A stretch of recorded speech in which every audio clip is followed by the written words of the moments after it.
My wife filed for divorce and tried to lock me in a psychiatric ward, claiming my mind was completely gone. But during the final hearing, my 10-year-old daughter stood up, looked the judge dead in the eye, and asked, "May I show you something that Dad doesn't even know about, Your Honor?" The judge nodded. When the video started playing on the courtroom monitors, the entire room froze in absolute silence. Before I continue this story, let me know where you are watching from in the comments below. Hit like and subscribe if you have ever had to stand up to family who underestimated your worth. The air inside the Cook County Family Court was freezing, carrying that sterile, unforgiving chill that seems to seep straight into your bones. I sat at the heavy oak defense table, staring down at my own hands. They were trembling. It was a visible rhythmic shaking that I could not control, no matter how hard I pressed my palms against the polished wood. I am Harrison Caldwell. I am 70 years old. I have spent the last 4 decades building a commercial real estate empire in Chicago from absolutely nothing. I have negotiated with ruthless developers, survived market crashes, and commanded boardrooms with an iron fist. But in that moment, sitting under the harsh fluorescent lights of the courtroom, I looked exactly like the broken, senile old man they were trying to prove I was. Across the aisle from me sat Cynthia. She is 45 years old, and she has been my wife for the last 12 years. She was wearing a modest, dark, tailored dress, her hair pulled back, simply completely stripped of the lavish diamonds and designer labels I had bought her over the past decade. She was playing a role, and she was playing it flawlessly. As she sat there, she gently dabbed at the corners of her eyes with a crumpled tissue, her shoulders shaking with silent, calculated sobs. She looked like the perfect image of a terrified, exhausted, and battered spouse. Standing right beside her was her high-priced attorney, a man whose hourly rate was undoubtedly being paid by my own bank accounts. He was holding up a thick medical file, brandishing it toward the judge like a weapon. He was speaking with a grave, theatrical tone, declaring to the court that my condition had deteriorated rapidly. He claimed that I was suffering from severe, sudden-onset dementia. He read fabricated reports stating that my mind was completely unhinged, that I was prone to violent outbursts, and that I had become a direct physical threat to my family, especially to my young daughter. Listening to those words, a suffocating panic began to rise in my chest. The conflict hit me with the force of a freight train. I was not just sitting there fighting for my bank accounts, my properties, or my company. I was fighting for my basic human freedom. If the judge believed this performance, if that gavel came down in Cynthia's favor, I would be stripped of all my legal rights. I would be locked away in a closed psychiatric ward, treated like a prisoner in my own mind, while she and her accomplices liquidated everything I had bled to build. Watching her squeeze out another fake tear, my mind forcefully pulled me backward. The transition was seamless, dragging me right back to the exact moment my entire reality shattered. It was exactly 3 months ago. The trembling in my hands had only just begun to surface back then. I was sitting at the head of the massive mahogany table in the boardroom of my company, Caldwell Development. The room was surrounded by floor-to-ceiling glass windows, offering a panoramic view of the Chicago skyline, a skyline I had helped shape. I was in the middle of reviewing a highly sensitive multi-million-dollar commercial acquisition. My top executives were gathered around me, hanging on my every word.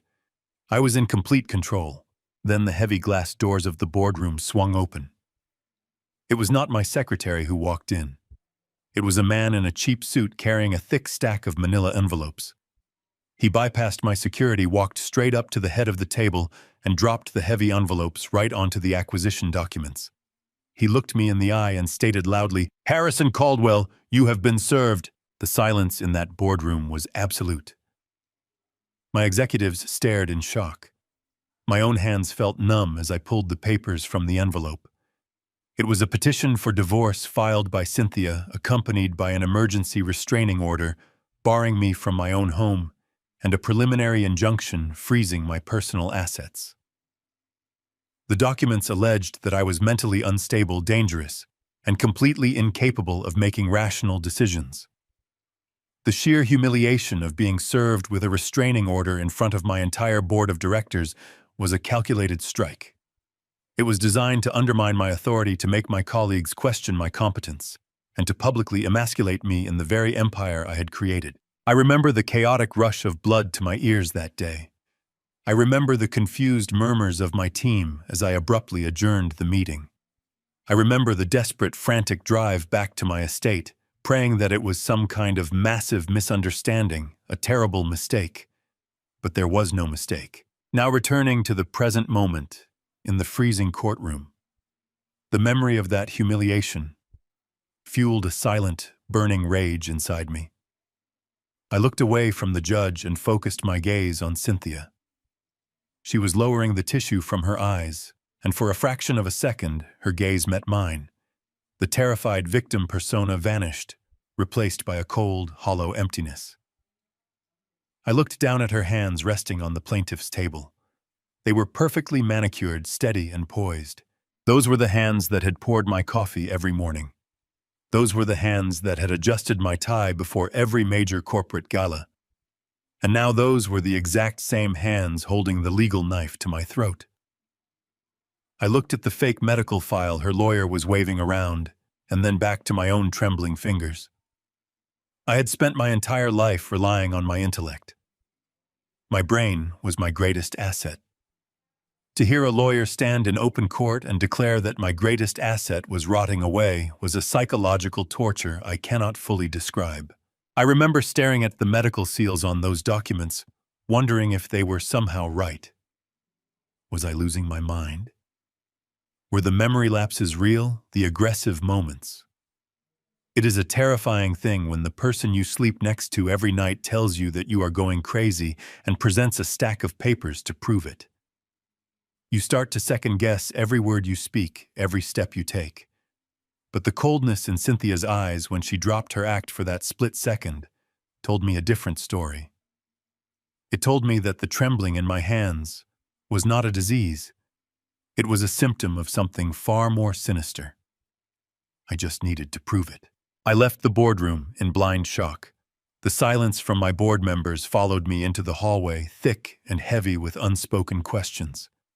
The murmurs of my executives faded into a dull ringing in my ears as I took the elevator down to the garage. The concrete walls of the parking structure felt like they were closing in on me. My hands gripped the steering wheel with desperate white-knuckled force. The drive to my estate usually took 40 minutes, but I made it in 20. I ignored the speed limits, running 2 red lights, my heart hammering a chaotic rhythm against my ribs. My mind raced through 1,000 scenarios trying to justify the catastrophic event. I told myself it was a massive misunderstanding, a clerical error, a malicious prank played by a bitter competitor. Cynthia loved me. We had built a life together. There had to be a rational explanation. But when I turned my car onto the familiar tree-lined street of my neighborhood, the illusion evaporated. The massive oaks that usually welcomed me home now cast long, menacing shadows across the pavement. I pulled up to the wrought iron gates of the home I had built from the ground up, a home I owned long before Cynthia entered my life. I rolled down the window and punched my access code into the keypad. A harsh red light blinked back at me. I typed it again, slower this time. Red light. I tried Cynthia's code. Red light. I tried the master override code I programmed myself 15 years ago. Red light. The system had been completely wiped. A cold sweat broke across my forehead as I stepped out of the car.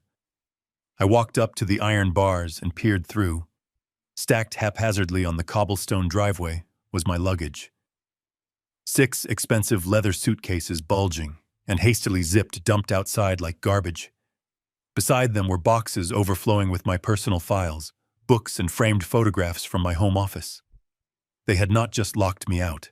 They had erased my presence from the property. Before I could process the magnitude of the betrayal, the heavy mahogany door opened. I expected to see Cynthia perhaps looking apologetic, perhaps ready to explain the temporary insanity that had gripped her. Instead, stepping out onto the porch was Derek. He was 42 years old, Cynthia's son from a previous marriage. I had taken him in when he was just a lost young man, with no direction. I paid for his education. I mentored him. 5 years ago, against the advice of my senior partners, I had appointed him as the chief financial officer of Caldwell Development. I had given him the keys to the kingdom because I believed in him as if he were my own flesh and blood. Derek walked slowly down the driveway, his hands tucked casually into the pockets of his tailored slacks. He did not look angry. He did not look malicious.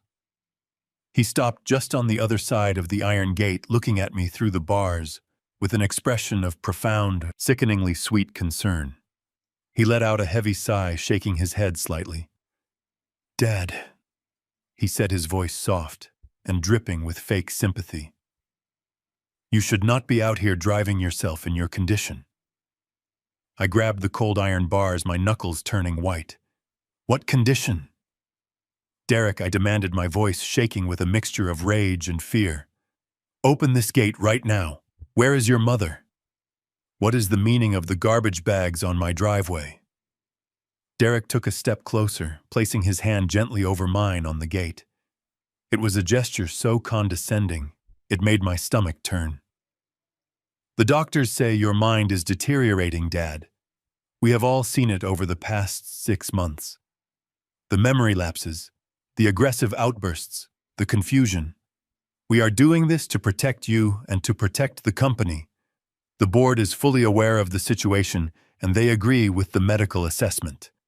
We cannot allow an unstable man to pilot a billion-dollar ship into an iceberg. You need to step back and let the competent people handle the mess you have created. You are simply not well." I felt a cold chill wash over my entire body. I stared at the boy I had raised, searching his eyes for a hint of a joke, a sign of humanity. There was none. Only a hollow, calculated calm. "I am perfectly fine," I said, my voice dropping to a low, dangerous growl. "You have no right to do this. This is my house. This is my property. I built everything you are standing on." Derek offered a sad, patronizing smile. "I know you believe that, Dad, but your perception of reality is slipping. The legal papers have already been filed. The judge reviewed your medical history and agreed that you need an immediate intervention. I will take over the daily operations at the firm until you get better. We have arranged for you to stay at a very comfortable, specialized hotel downtown. Your bags have everything you need. You do not need to worry about a thing anymore. Just rest." His words hit me like physical blows. He was weaponizing the very symptoms I had been experiencing, twisting the strange fatigue and dizziness I had felt recently into a narrative of irreversible mental decay. He was calmly staging a coup, using my health against me. I wanted to throttle him. I wanted to scream. But then my eyes darted past his shoulder, moving up the mansion. There, on the second floor, a small figure stood in the window of the corner bedroom. It was Lily. My 10-year-old biological daughter. My precious girl. She was pressing her small hands against the glass, looking down at me. Her face was not confused. It was pale with pure, unadulterated terror. Her wide eyes were locked onto mine, pleading, desperate. She looked like a prisoner trapped behind enemy lines. I opened my mouth to call out her name, to tell her that her father was still here, that I would never abandon her. But before a single sound could leave my throat, a shadow loomed behind her in the window. It was Cynthia. I saw the flash of my wife's manicured hand grab Lily roughly by the shoulder. Cynthia did not even look down at me. With one violent, sweeping motion, she yanked the heavy velvet curtain completely shut. The window went dark. The connection to my daughter was severed in an instant. I stood there, frozen on the pavement. The crisp afternoon wind whipped around me, but I could not feel the cold. I could only feel the devastating reality settling into my bones. Derek turned away from the gate, walking back up the driveway toward the house without looking back. He stepped inside and pulled the heavy door shut, leaving me completely alone on the outside of my own existence. My entire life was gone forever. I was 70 years old, standing alone on the street with trembling hands, stripped of everything I had ever built. The heavy oak doors of the estate remained shut, sealing me out of the life I had meticulously crafted. A private car service, arranged no doubt by Derek to ensure my quiet removal, eventually pulled up to the curb. The driver loaded my hastily packed bags into the trunk without making eye contact. I sank into the leather seat, the tremor in my hands now spreading to my chest, a deep vibrating hum of pure panic. The drive into the city was a blur of neon lights and gray pavement. I was deposited at an upscale but entirely soulless long-stay hotel in the heart of the financial district. The concierge handed me a keycard with a rehearsed smile of professional pity. Walking into that suite was like stepping into a high-end mausoleum. The walls were a flat, uninspired beige. The furniture was sharp, modern, and completely devoid of any personal warmth. There were no photographs, no familiar scents, no history. Just pristine carpets and the deafening, oppressive hum of the central air conditioning. I dropped my coat onto the stiff sofa and stood in the center of the room. The isolation was immediate and terrifying. For 40 years, my days had been orchestrated chaos, ringing phones demanding executives' architectural blueprints and the vibrant noise of a busy household. Now there was nothing but silence. I looked at the 6 leather suitcases grouped by the door.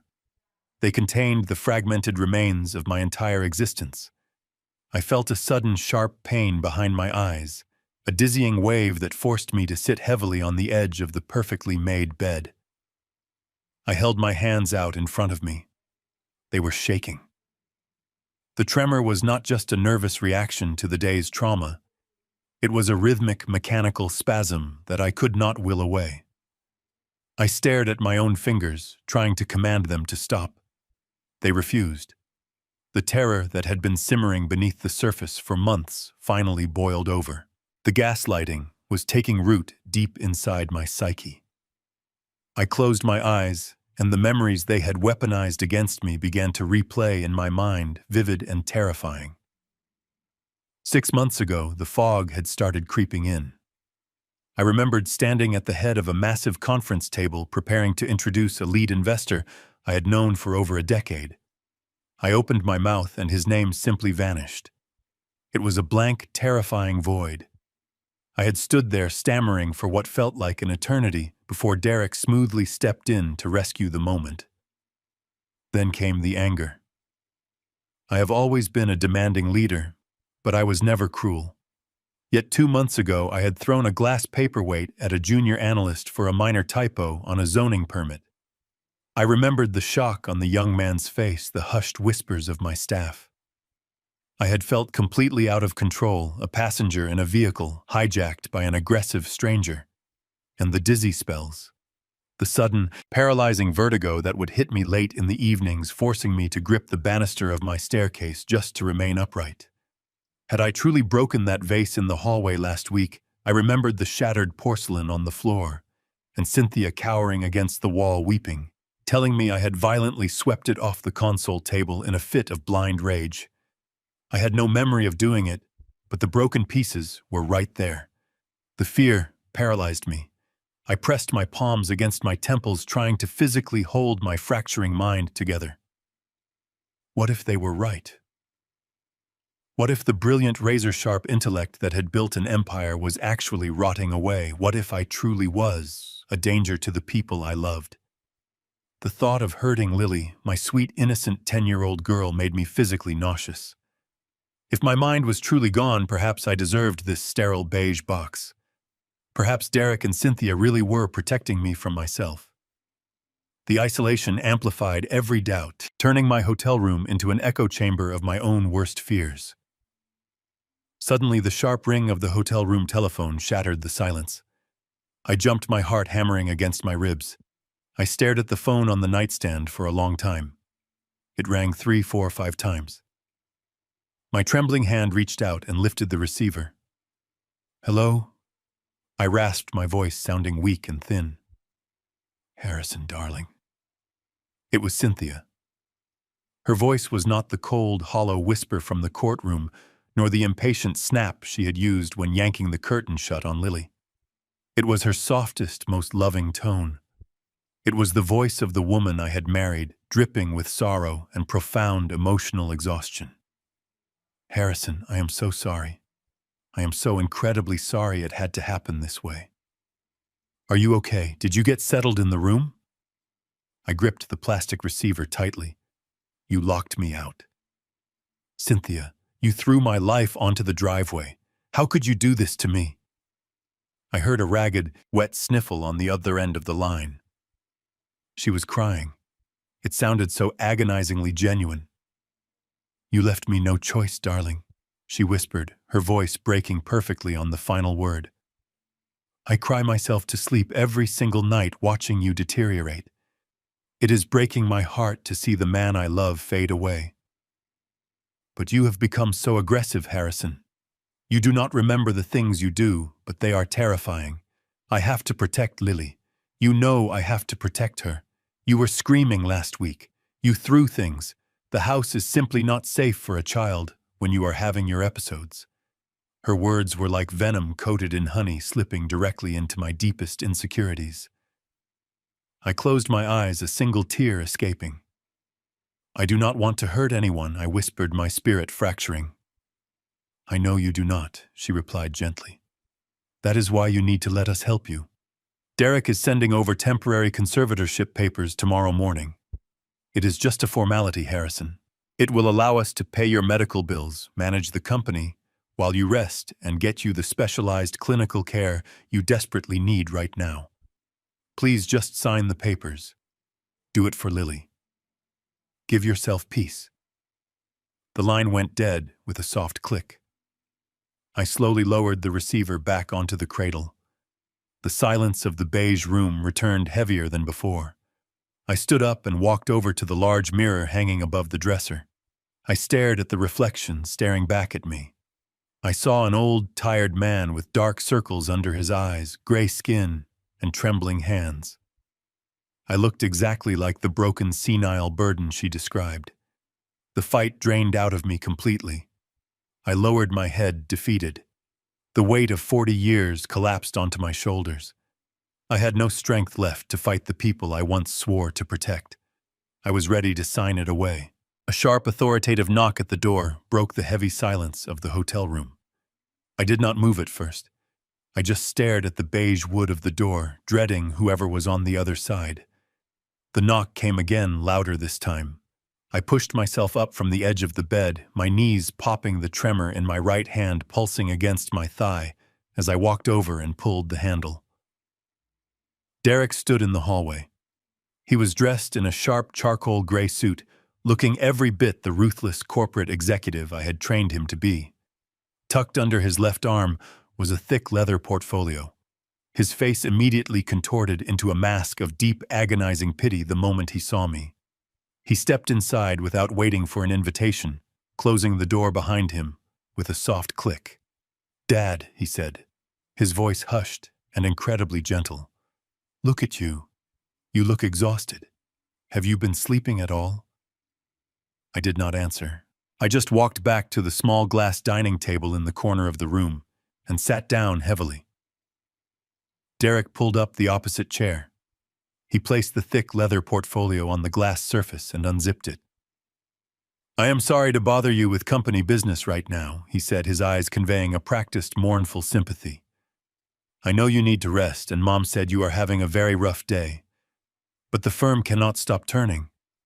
We have routine payroll approvals and a few quarter-end vendor contracts that the banks require the founding partner to authorize.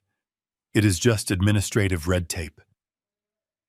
I tried to focus on the papers he was pulling from the portfolio.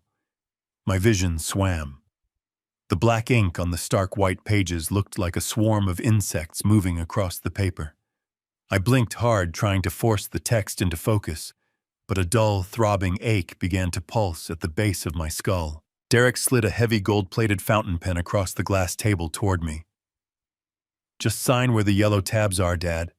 I will handle the rest. You do not need to stress your mind with the details right now. Just let me steer the ship while you recover." I reached out to take the pen. My fingers shook so violently that the gold barrel clattered against the glass table before I could secure a grip. I stared at my own hand as if it belonged to a complete stranger. It was a pathetic, broken thing. As I looked at my trembling fingers, a sudden vivid memory ripped through the fog in my mind. It was 35 years ago. I was standing on a frozen, muddy lot in the south side of Chicago. It was 5 in the morning, and the wind chill was 20 below zero. The general contractor had failed to show up, and the cement trucks were already pouring. I did not have a suit back then. I wore a heavy canvas jacket and thick work boots. I remembered grabbing a shovel and stepping right into the freezing sludge. I remembered the burning ache in my muscles, the raw blisters forming on my palms as I leveled the concrete with my own bare hands. I built my very first commercial warehouse with blood sweat and calloused fingers that never trembled. I was a man of iron and earth. I had clawed my way out of poverty to build an empire that stretched across the city skyline. And now, 35 years later, sitting in a sterile hotel room, I could not even pick up a pen. The contrast was a physical agony. It was the ultimate humiliation. I squeezed my eyes shut, willing the memory away, willing the strength to return to my body. I finally managed to grip the cold metal of the pen. Derek stood up from his chair and walked around to my side of the table. He leaned over, placing a comforting, heavy hand on my left shoulder. "Take your time, Dad," he murmured softly. "There is no rush. We are here for you. We just want you to get better." As he leaned over me to point at the first yellow signature tab, his suit sleeve pulled back slightly. The cuff of his crisp white shirt slid up his wrist. My eyes caught a flash of metallic blue and silver. I stopped breathing. Wrapped around Derek's wrist was a watch. But it was not just any watch. I have spent my entire life in rooms with billionaires, foreign investors, and banking magnates. I know wealth when I see it. It was a Patek Philippe Grand complication. Specifically, the celestial model with a dark blue dial mapping the stars. It was a masterpiece of horology that retailed for no less than $500,000. And it was not a fake. The intricate, flawless movement of the tourbillon inside the sapphire casing was unmistakable. I stared at the timepiece, my mind suddenly cutting through the heavy drug-like fog that had been clouding my thoughts. The math was immediate and undeniable. Derek was my chief financial officer. I paid him a very generous, very comfortable salary of $350,000 a year.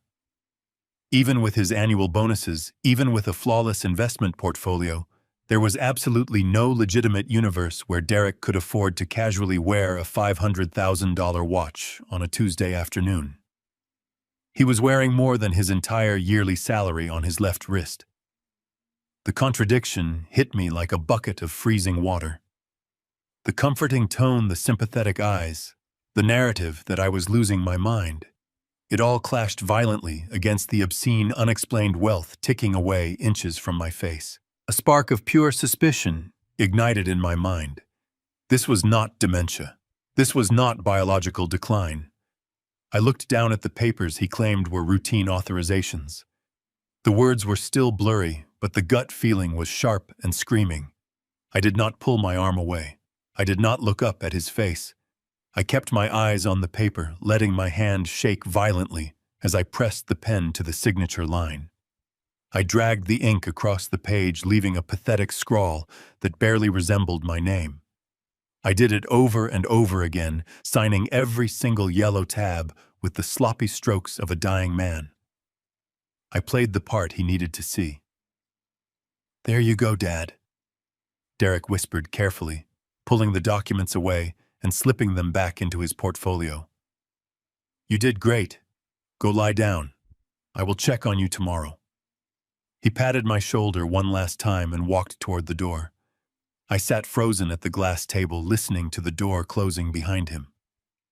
A few seconds later, echoing faintly through the thin walls of the hotel hallway, I heard Derek whistling. It was a cheerful tune, the sound of a man who had just won the lottery. I looked at my trembling hands, my heart turning to solid ice. 2 days passed before the family court granted a supervised visitation. My lawyers fought hard to secure 60 minutes in a public park. I arrived at Millennium Park a full hour early. The Chicago wind was biting, but I barely felt the cold. I sat on a wooden bench near the designated playground, my eyes fixed on the entrance path. Finally, a sleek black SUV pulled up to the curb. My heart leaped into my throat as the rear door opened. Out stepped a court-appointed social worker, followed closely by Cynthia. And then there was Lily, my beautiful, brilliant little girl. She was wearing the yellow wool coat I had bought for her last Christmas, but she looked so much smaller than I remembered. She walked with her head bowed, her hands shoved deep into her pockets. Cynthia walked 2 steps behind her, her posture rigid, her eyes scanning the park until they locked onto me. The animosity radiating from my wife was palpable. The social worker approached me, introducing herself with a brief professional nod, and outlined the strict rules of the visit. I was not to discuss the divorce. I was not to ask about her living situation. I was only there to provide a standard normalized parental interaction. I agreed, my voice steady, though every instinct demanded I snatch my daughter and run. Cynthia stood exactly 10 feet away, leaning against the wrought iron fence of the playground. She crossed her arms over her chest, wearing a pair of dark sunglasses that shielded her expression, but I could feel her watching us like a hawk. Every movement I made was being scrutinized. I knelt down as Lily approached. I offered a warm, reassuring smile, trying to mask the overwhelming despair tearing at my insides. "Hi, sweetheart," I said softly. "I missed you so much." Lily stopped a few feet away. She did not run into my arms like she usually did. She did not offer her bright, gap-toothed smile. She just stood there, her small shoulders tense, her eyes darting nervously toward Cynthia before briefly glancing at me. "Hi, Dad," she murmured, her voice barely a whisper. The unnatural silence between us was agonizing. This was a child who used to spend hours in my study, chattering endlessly about her science projects and her watercolor paintings, while I reviewed architectural blueprints. Now she looked like a prisoner, terrified of saying the wrong word. I guided her toward a nearby picnic table sitting across from her. I tried to bridge the gap. I asked her about her 4th-grade teacher. I asked if she was still reading the fantasy novels we had bought together at the bookstore downtown. She answered in single syllables. "Yes." "No." "It is okay." She kept her hands folded tightly in her lap, picking at her cuticles until they were raw. I reached out and gently placed my hand over hers to stop the nervous picking. The moment my skin touched hers, she flinched. It was a subtle, heartbreaking movement, but I felt it. I looked into her eyes. They were swimming with unshed tears. She was trying so hard to be brave, trying to navigate a nightmare she did not understand. I leaned in a little closer, keeping my voice light and conversational for the benefit of the social worker, taking notes nearby. "You know I love you, right?" I asked her. "No matter what is happening right now, you are the most important thing in the world to me." Lily nodded slowly. A single tear escaped rolling down her cheek. She quickly wiped it away with the sleeve of her yellow coat, throwing another panicked glance over her shoulder at Cynthia. The hour evaporated faster than I could have ever imagined. The social worker stepped forward, checking her watch. "That is all the time we have for today, Mr. Caldwell," she announced in a polite but firm tone. "It is time to say goodbye." The words felt like a physical blow. I stood up, my knees aching. I tried to maintain a composed exterior, knowing that any display of excessive emotion would immediately be documented and weaponized by Cynthia in the upcoming custody hearings. I looked down at Lily. "I will see you soon, sweetheart," I promised, trying to inject a confidence into my voice that I did not truly feel. "I will never stop fighting for you." Lily stood paralyzed for a second. Then, breaking the invisible barrier of fear that had held her captive for the entire hour, she lunged forward. She threw her arms around my waist, burying her face into my overcoat. I dropped to my knees on the cold pavement and wrapped my arms tightly around her small frame. Holding my daughter again was overwhelming. I closed my eyes, breathing in the scent of her shampoo. But in that brief second of embrace, while my body shielded her entirely from Cynthia's line of sight, I felt a sudden, deliberate movement. Lily's tiny hand slipped down my side and jammed roughly into the right pocket of my jacket. She pushed something deep into the fabric. The movement was so quick, so desperate, that if I had not been hyper-aware of her every breath, I might have missed it entirely. Before I could process what had just happened, a sharp voice cut through the air. "That is enough, Harrison." Cynthia marched over her heels, clicking aggressively against the concrete. She reached down and snatched Lily by the hand, physically peeling my daughter away from me. Lily did not resist. She let her mother drag her backward, her head bowed in submission. The social worker stepped between us, acting as a human shield, ensuring the separation was complete. I remained kneeling on the cold ground, watching as Cynthia led my daughter back to the black SUV. The vehicle doors slammed shut, the engine roared to life, and they drove away, leaving me alone in the freezing park. I stood up slowly. The wind bit right through my clothes, but a completely different kind of chill was rapidly spreading through my veins. My right hand hovered over my jacket pocket. I could feel the faint outline of whatever she had secretly slipped inside a small textured lump, pressing against the silk lining. I did not dare pull it out in the open. The park was incredibly public, and I knew Cynthia was meticulous enough to have someone watching me. I turned around and walked briskly toward the public restrooms near the recreational center. The concrete building was damp and smelled of harsh chemical cleaners. I walked past the rusted sinks, entered the last stall, and slid the heavy metal lock into place. The silence of the tiled room was broken only by the sound of my own shallow breathing. My hands were shaking again, but this time it was not from the alleged illness. It was pure adrenaline rushing through my system. I reached deep into my pocket and pulled out the small object. It was a tiny, crumpled piece of lined notebook paper torn hastily from a spiral binder. I flattened it out carefully against the top of the toilet paper dispenser, smoothing the deep creases with my thumb. Written in pencil, in Lily's jagged, terrified handwriting, were 7 words that completely altered my reality. "Daddy, do not drink the orange juice." Those 7 words hit my chest with the physical force of a sledgehammer. I stood in the harsh fluorescent light of the public restroom, staring at the jagged pencil marks until the letters began to blur. My breath hitched, trapping itself in my throat, as a profound, chilling silence settled over my mind. For months, I had been drowning in a sea of manufactured confusion, second-guessing my own sanity, accepting the terrifying narrative that my brilliant mind was slowly decaying. But Lily, my observant 10-year-old girl, had just handed me the key to my own prison. I leaned back against the cold tile wall, clutching the crumpled paper. The gut feeling, that primal instinct that had kept me alive and thriving in the ruthless world of commercial real estate for 4 decades, suddenly roared back to life. It was a visceral awakening. I closed my eyes and allowed my mind to meticulously trace back the timeline of my alleged dementia. I needed to find the exact moment the rot had truly begun to take hold of my life. 6 months ago. The realization hit me like a spark igniting gasoline. 6 months ago, my health was impeccable. I was running 3 miles a day, managing complex acquisitions and outsmarting men half my age.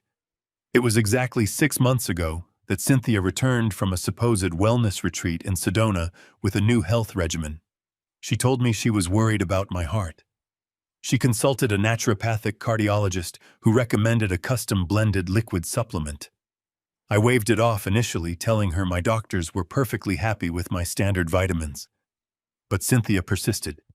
She used her softest voice, her loving touches, crying softly as she begged me to take it for her peace of mind. She simply could not ever bear losing me to a sudden heart attack. Like an absolute trusting fool, I relented without asking any further questions. The daily routine quickly became an absolute unbending ritual in our home. Every single night, exactly 1 hour before bed, Cynthia brought me a crystal glass of freshly squeezed orange juice. The supplement was supposedly bitter, so she insisted on mixing it into the juice herself to mask the taste. I remembered how she would carry it into my study, on a silver tray, placing it gently on my desk.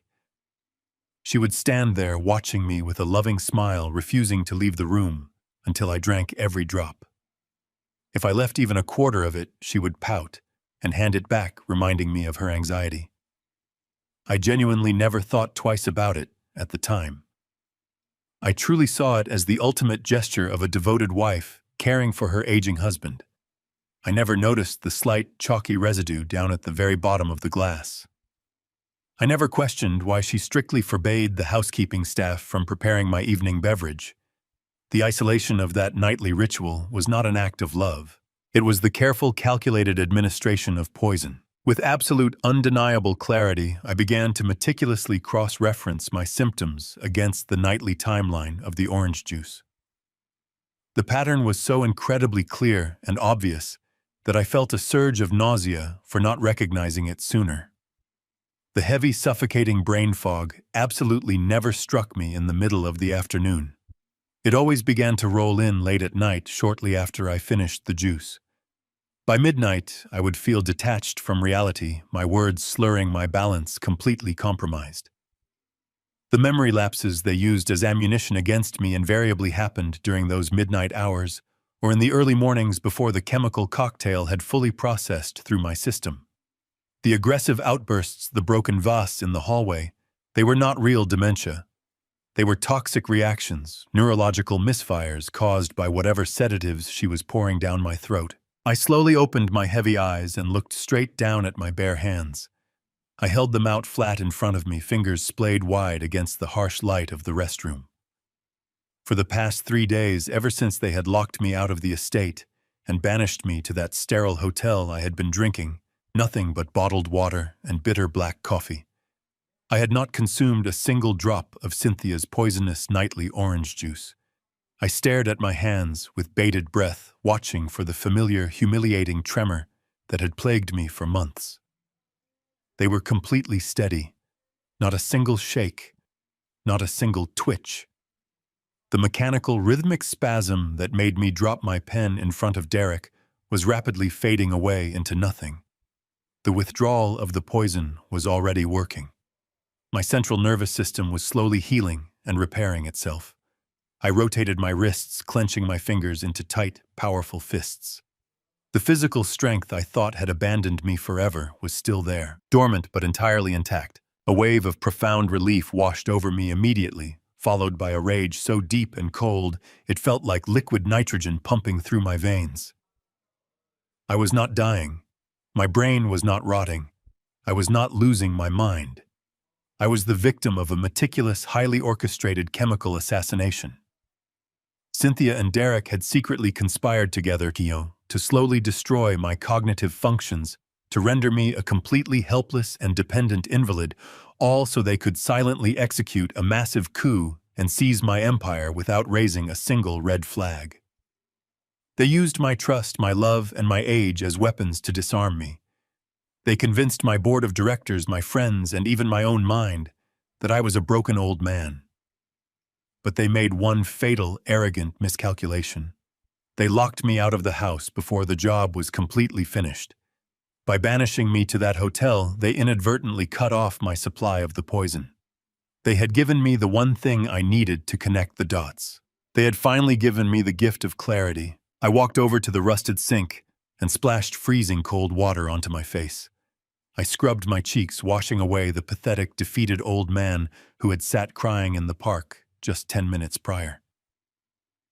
I looked into the cracked mirror, locking my eyes with my own reflection. The gray, lifeless complexion was already giving way to a sharp, predatory focus. The fog was lifting piece by piece, and the brilliant, ruthless real estate magnate who had conquered all of Chicago was waking up from a 6-month chemical coma. I dried my face with a rough paper towel and carefully folded Lily's note, tucking it securely into my breast pocket, right next to my heart. My daughter had risked everything to save my life. Now it was my turn to save hers. I stepped out of the public restroom, the biting winter wind no longer affecting me at all. I now knew exactly what I had to do next.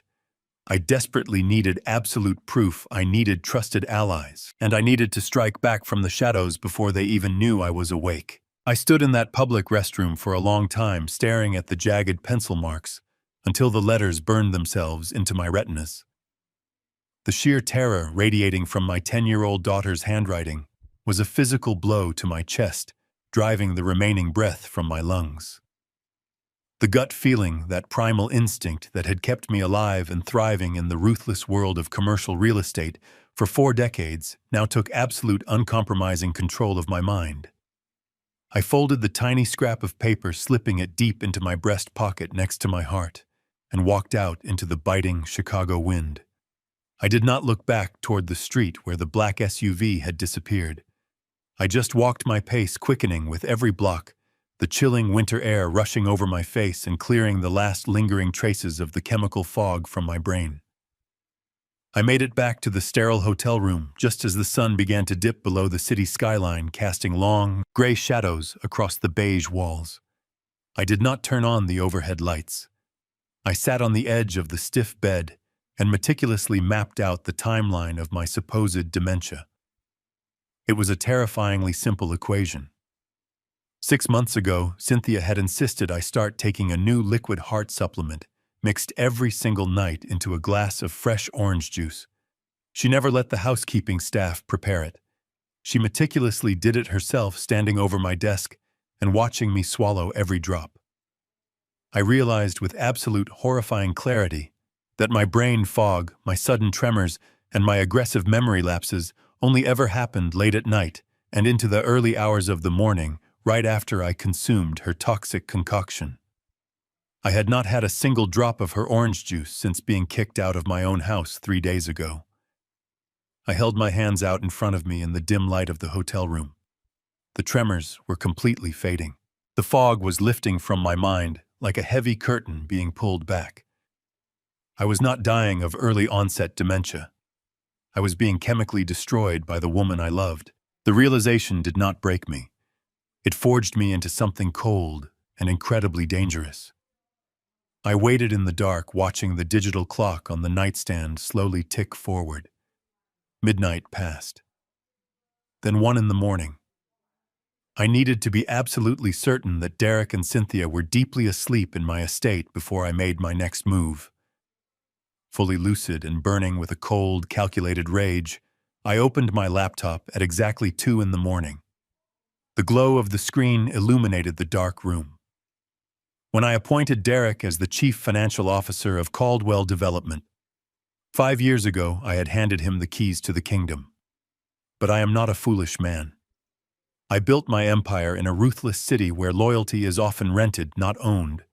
I had secretly kept a hidden read-only backdoor access to the company's master ledgers. It was a digital safety net from my early days, a ghost protocol known only to me, and a retired software architect who owed me his life. I typed in the complex sequence of proxy addresses and passwords, bypassing the modern security gates Derek had undoubtedly erected. The system recognized my ghost credentials and granted me silent, invisible entry into the financial heart of my company. The conflict immediately shifted from the physical world into the digital realm. I bypassed the standard executive dashboards and dove straight into the raw, unfiltered transaction logs. My fingers flew across the keyboard with a speed and precision I had not felt in half a year. The chemical cobwebs were gone. I was back in my element, operating behind enemy lines. My first target was the heavy gold-plated fountain pen. I needed to trace the exact documents Derek had brought to my hotel room just hours ago, the papers he so gently coerced me into signing while wearing a $500,000 watch. He had claimed they were routine payroll approvals and quarter-end vendor contracts that required the founding partner's authorization. I pulled up the signature authorization queue for the day. There they were. 5 heavily encrypted files bearing my sloppy, chemically induced signature. I cracked open the digital seal on the first document and began to read. They were not payroll authorizations.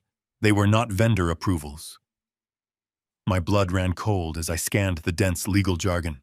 They were irrevocable authorizations for massive, untraceable wire transfers. Derek was moving astronomical sums of money out of the primary corporate holding accounts and funneling them directly into a series of obscure shell limited liability companies registered in Delaware. I pulled up the ledger details. $4 million transferred to Apex Strategic Solutions. $6 million routed to Horizon Global Management. Another $5 million diverted to Pinnacle Advisory Group. All of it categorized under the vague, unassailable guise of emergency legal and consulting fees. I cross-referenced the corporate registry for these Delaware entities. The trail was heavily obfuscated through layers of blind trusts and proxy directors, but the underlying structure was identical. They were all phantom companies, created exactly 6 months ago, right around the time Cynthia introduced my nightly glass of orange juice. Derek was not simply preparing to take over the company. He was actively, systematically draining the operating capital. He was bleeding Caldwell Development dry, siphoning off the lifeblood of my life's work while keeping me heavily sedated and confused. I sat back in the chair, the blue light of the screen reflecting in my eyes. The sheer scale of the embezzlement was breathtaking. If these transfers continued at this pace, the company would be completely insolvent within 3 months. And when the board of directors finally discovered the missing millions, they would follow the digital paper trail straight back to the authorization forms. They would find my signature on every single catastrophic transfer. Derek had engineered the perfect crime. He was stealing my empire, and he was framing a dementia-riddled old man to take the absolute entirety of the legal fall. If the authorities came knocking, Derek would simply play the role of the devastated son, handing over the ledgers and shaking his head at his father's tragic cognitive decline. I felt a surge of adrenaline so powerful it made my teeth ache. The urge to pick up the phone to call the police, to scream and shout and demand their immediate arrest was nearly overwhelming. I wanted to storm the gates of my estate and drag them both out into the street, but I forced myself to stop. I took a deep breath, carefully analyzing the entire board, like a grandmaster studying a hostile chess match. If I confronted them right now, they would effortlessly flip the narrative. Cynthia would claim my accusations were just terrifying symptoms of dementia. Derek would instantly freeze my access. I realized I could not just fight back. I had to silently set one absolutely inescapable legal trap. The opportunity to deploy that trap arrived less than 48 hours later. A courier knocked on my hotel room door, delivering a formal summons for a mandatory mediation session. It was the first legal step in their aggressive campaign to secure a permanent conservatorship and assume total control over Caldwell Development. I stared at the heavy cream cardstock, feeling a grim sense of satisfaction. They were moving incredibly fast, eager to legally bind me before I had any chance to seek outside counsel. They wanted to corner me while they believed my mind was still crumbling into dust. I decided to give them exactly what they wanted to see. I spent the morning preparing for the performance of a lifetime. I deliberately slept poorly, allowing dark circles to deepen into bruised shadows. I wore a wrinkled suit, the tie knotted off center. I needed to look like a man losing his grip on daily life. When I walked into the downtown conference room of their legal firm, the atmosphere was thick with calculated tension.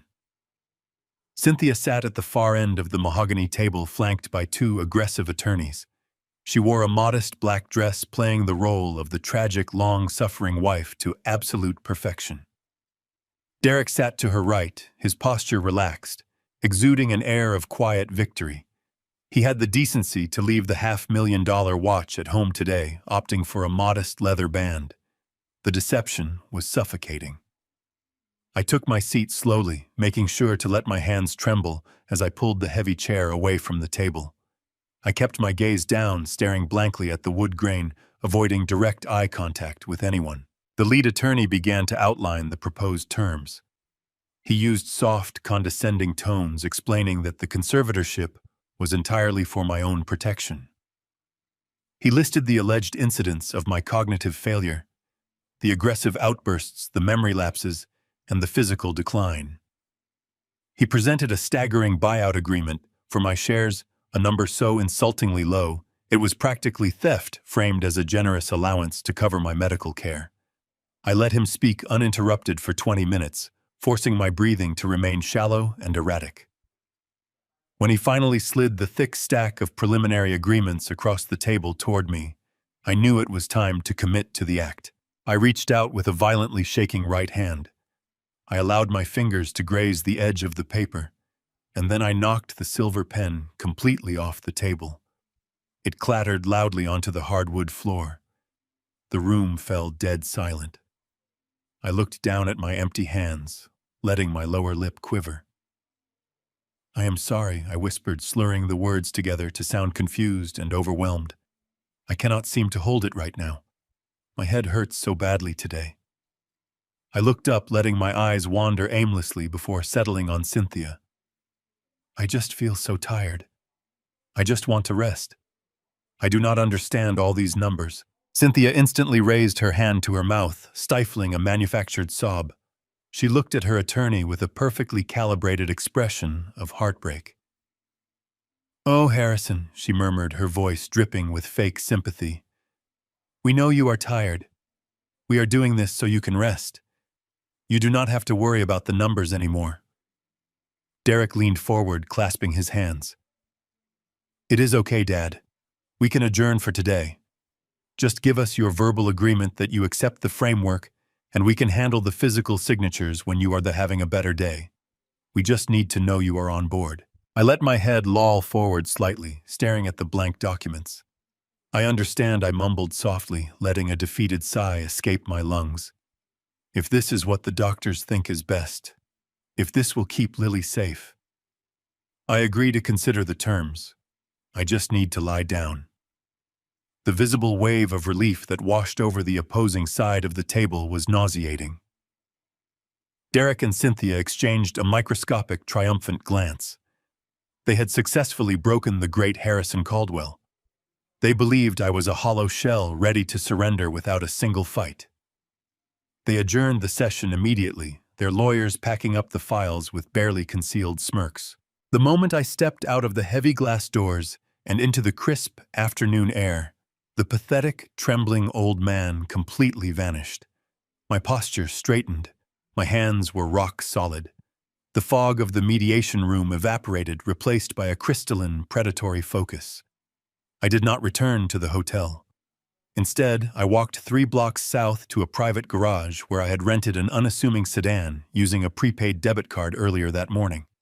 I slipped into the driver's seat, locked the doors, and pulled out onto the busy streets. I merged onto the interstate, leaving Chicago in my rearview mirror. I drove for 3 straight hours, pushing the car across state lines into Indiana. I needed to put as much physical and legal distance between myself and Cynthia's network as possible. She was deeply embedded in the local medical community. If I went to a nearby hospital, the results would inevitably be leaked or altered by one of her well-paid associates. I could not risk a single error. I navigated the highway in total silence, calculating the exact chemical half-life of whatever she had been feeding me. I needed indisputable scientific evidence, a weapon no attorney could ever dismantle. Just before sunset, I pulled into the quiet parking lot of a private, independent toxicology clinic located in a generic suburban medical park. It was a facility specializing in heavy metal testing, obscure chemical dependencies, and corporate evaluations. I walked through the glass doors and approached the front desk. I paid entirely in cash using a fabricated name and an untraceable mailing address I secured years ago. The receptionist handed me intake forms asking no questions about my out-of-state license plate or my demand for complete anonymity. I sat in the sterile waiting room filling out the paperwork requesting the most comprehensive chemical panel the clinic offered. I ordered tests for heavy sedatives, neurotoxins, and synthetic compounds mimicking symptoms of decay. When the nurse called my false name, I followed her into the bright examination room. She wrapped the tourniquet around my bicep and tapped my vein. I watched the dark red blood fill the plastic vials, feeling profound vindication with every drop. This was the absolute proof of their betrayal.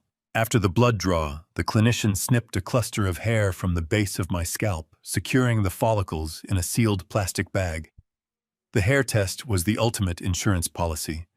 While blood might only show traces from recent days, the hair would provide a precise historical timeline. It would show the exact day the poison was first introduced, cementing Cynthia's nightly orange juice ritual into an irrefutable timeline of systemic abuse. I signed the final chain of custody documents with a perfectly steady signature, leaving the private clinic armed with the absolute truth. The drive from the clinic took me far away from the polished glass and steel of the financial district. I navigated the rental car through the decaying industrial outskirts of the city, where the streetlights flickered and the roads were cracked. I pulled into the gravel lot of a rundown 24-hour diner. It was the kind of place that smelled of stale coffee, old grease, and forgotten dreams. Neon tubes buzzed above the entrance, casting a sickly red glow over the cracked pavement. This was exactly the kind of invisible, forgotten corner of the world I needed right now. I pushed open the heavy glass door, the small bell chiming weakly above me. The diner was mostly empty save for a tired waitress wiping down the counter and a lone figure sitting in the back booth.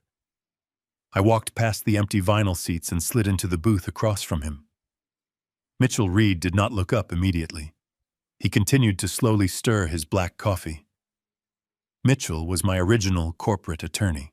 40 years ago, when I was just a hungry contractor pouring concrete and hustling for permits, Mitchell was the ruthless legal architect who helped me incorporate Caldwell Development.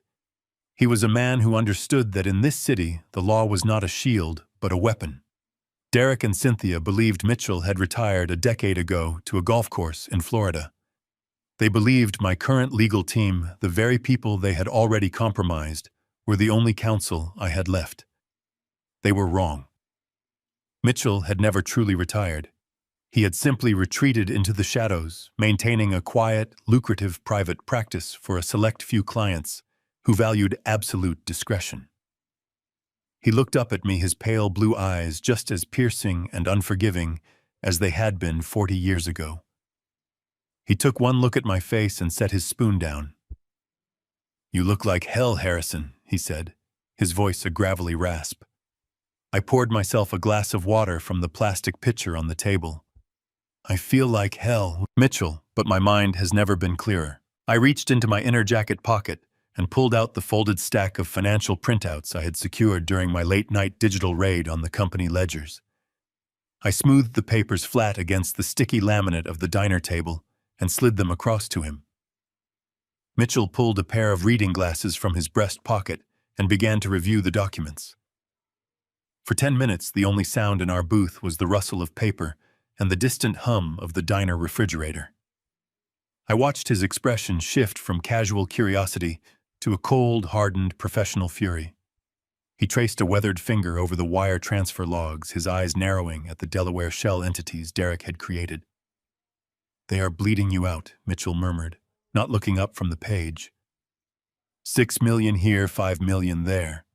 It is a systematic, highly sophisticated embezzlement operation under the guise of emergency consulting fees, and the signatures authorizing these transfers." "They are mine," I replied, my voice devoid of emotion. "But I did not sign them willingly. I am being chemically poisoned, Mitchell. They have been feeding me heavy sedatives and neurotoxins for 6 months to mimic early-onset dementia. They waited until my mind was entirely compromised, locked me in a hotel room, and handed me a pen.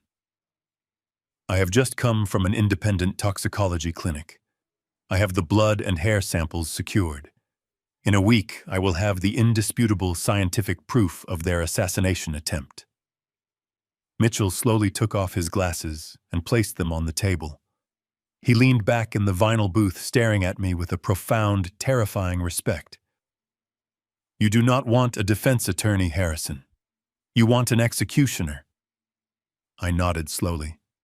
"I want to build a legal guillotine, and I want them to pull the lever themselves." Mitchell did not hesitate. He reached into his leather briefcase and pulled out a fresh yellow legal pad. "We are not going to simply block their moves," he said, his pen hovering over the paper. "We are going to completely obliterate their playing field. If we confront them now with just suspicions and partial evidence, they will immediately file for an emergency psychiatric hold. They will use your medical records heavily curated by Cynthia to prove you are suffering from severe paranoia. We have to operate entirely in the dark. First, we secure the remaining capital. I am going to quietly draft an irrevocable trust tonight. I will transfer your entire remaining personal fortune, every piece of property, every single untouched stock portfolio directly into this trust. You will be the sole beneficiary, but I will be the designated trustee. The moment Derek tries to access your personal accounts to finalize his coup, he will hit a solid, impenetrable brick wall. The money will simply no longer exist in your name. They will be locked out of the vault entirely. I felt a grim smile pull at the corners of my mouth. And the company ledgers, I asked. Derek is still draining the corporate operating accounts. If he realizes the personal funds are gone, he will accelerate the embezzlement to take whatever cash is left in the business. Mitchell offered a dark, humorless chuckle. Let him try. I still have contacts deep inside the Federal Banking Commission. Men who owe me favors from the old days. I am going to file a highly classified emergency alert regarding these specific Delaware wire transfers. I will flag the shell companies for suspected money laundering and corporate fraud. The Commission will instantly place a covert tracking monitor on every single account associated with Derek. He will think he is moving millions of dollars in total secrecy. In reality, he will be feeding a direct, live stream of evidence straight into a federal investigation. The beauty of the trap was its absolute invisibility. Derek and Cynthia would continue their ruthless campaign, completely unaware that the ground beneath them had already been hollowed out. Every fake document Derek filed, every stolen dollar he wired, would simply add another decade to his inevitable prison sentence. And what do I do now? I asked, sliding the empty water glass away from the center of the table. Mitchell leaned forward slightly and looked me dead in the eye. You go back to that hotel, you drink your black coffee, you stay entirely away from Cynthia, and above all else you play the part. You act like the broken, senile, dying old man they desperately need you to be. You stumble, you slur your words, and you let them feel incredibly powerful.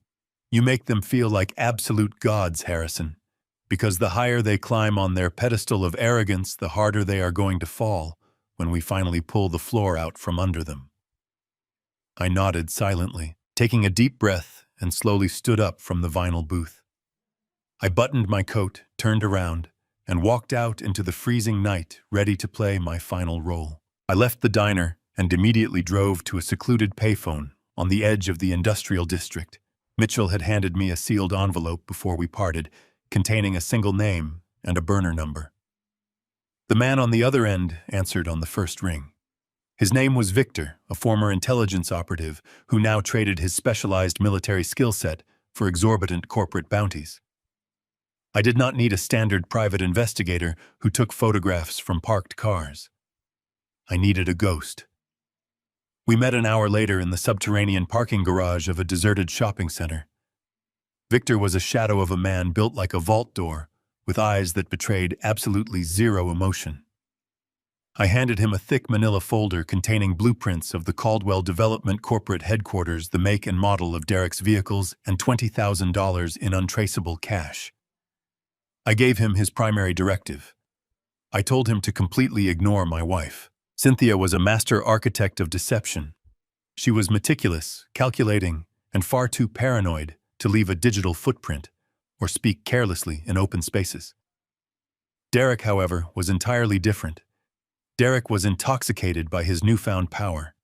He was an arrogant amateur playing a billionaire's game, blinding himself with expensive watches and unearned authority.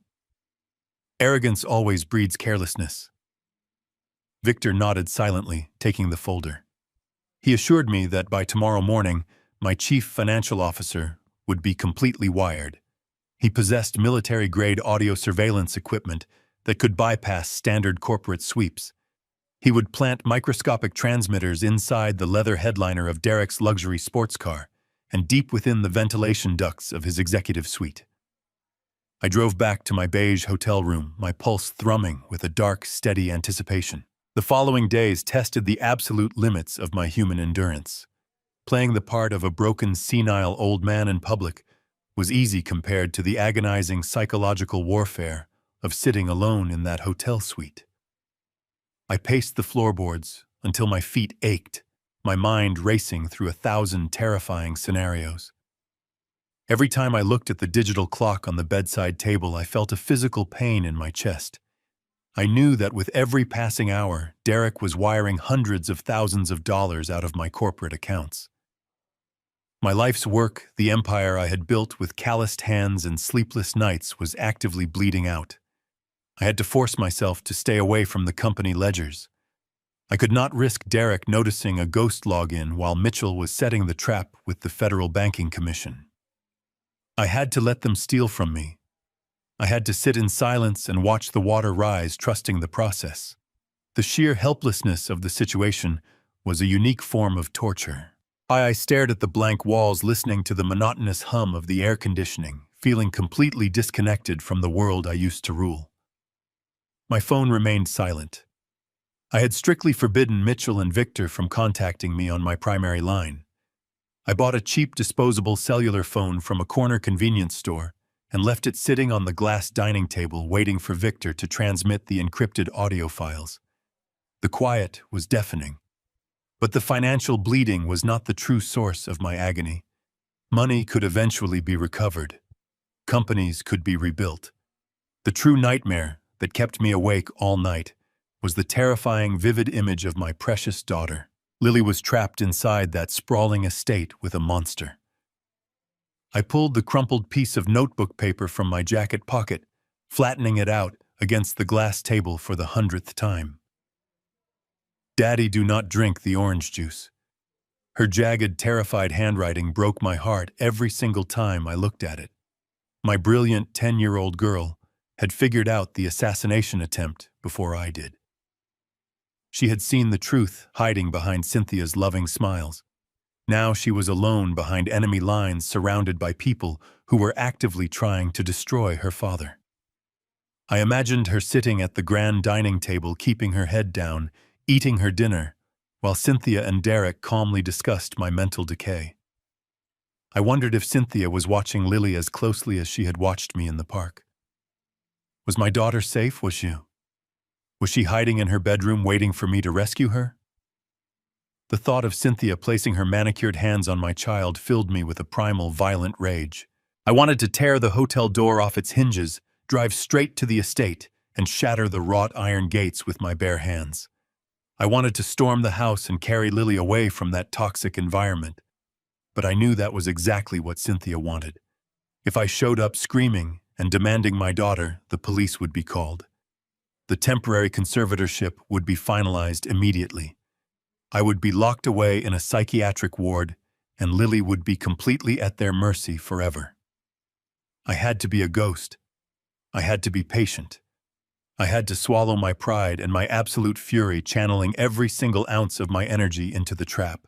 I spent the third day sitting in complete darkness, staring at the disposable phone on the table. I rehearsed my performance for the next mediation session. I practiced my tremors, ensuring my hands shook with the exact biological rhythm of a failing nervous system. I practiced slurring my speech, dropping my gaze, becoming the empty shell they desperately needed me to be.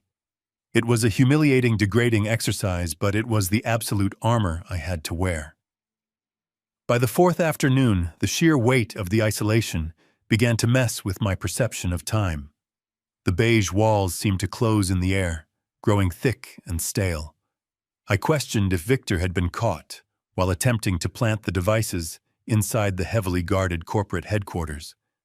I wondered if Derek's security team had routinely swept the sports car and discovered the tiny hidden audio transmitters before they could ever broadcast.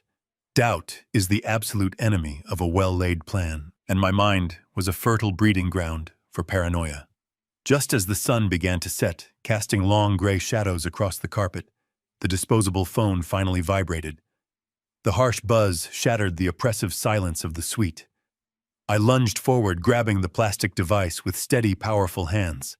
The screen illuminated, displaying a single anonymous text message containing an encrypted web link and a complex sequence of alphanumeric passwords. Victor had breached the fortress. I booted up my laptop, my fingers flying across the keyboard with ruthless precision. I typed in the credentials, bypassing the security gateways, and downloaded the first batch of compressed audio files. I connected a pair of noise-canceling headphones, placed them over my ears, and pressed play. The crisp, clear sound of a luxury car engine roaring to life filled my head. The absolute agonizing wait was finally completely over. The brutal hunt for my family's ultimate salvation had officially begun today. I sat in the dim light of the hotel room, the noise-canceling headphones pressing tightly against my ears. For 3 agonizing days, I had listened to the covert audio feeds transmitting from Derek's luxury sports car and his executive office. I heard the sneering arrogance in my stepson's voice as he authorized more fraudulent wire transfers, the casual cruelty, as he and Cynthia discussed my impending commitment to a psychiatric facility over the phone. But as infuriating as those recordings were, they were merely pieces of a financial puzzle. The true weapon, the absolute confirmation of their monstrous betrayal, was arriving today. The digital clock on the nightstand shifted to precisely 9 in the morning when a sharp, authoritative knock echoed through the quiet suite. I removed the headphones, my heart settling into a cold, steady rhythm. I walked to the door and opened it. A private courier stood in the hallway, his face entirely impassive. He handed me a thick, heavily sealed envelope bearing the discreet emblem of the Independent Toxicology Clinic in Indiana. I signed the electronic tablet with a hand that was now completely still, took the package, and closed the door. I walked over to the glass dining table, my sanctuary of truth in this beige prison. I did not tear the envelope open immediately. I simply placed my hands flat against the smooth surface of the paper, feeling the weight of the answers hidden inside. This was the precipice. Once I opened this seal, there was absolutely no turning back. The narrative of the confused, deteriorating old man would be dead forever, replaced by a reality far darker than any corporate coup. My disposable cellular phone began to vibrate violently against the glass, startling me. The caller identification displayed a restricted number. I picked up the device and pressed the green button, holding it to my ear.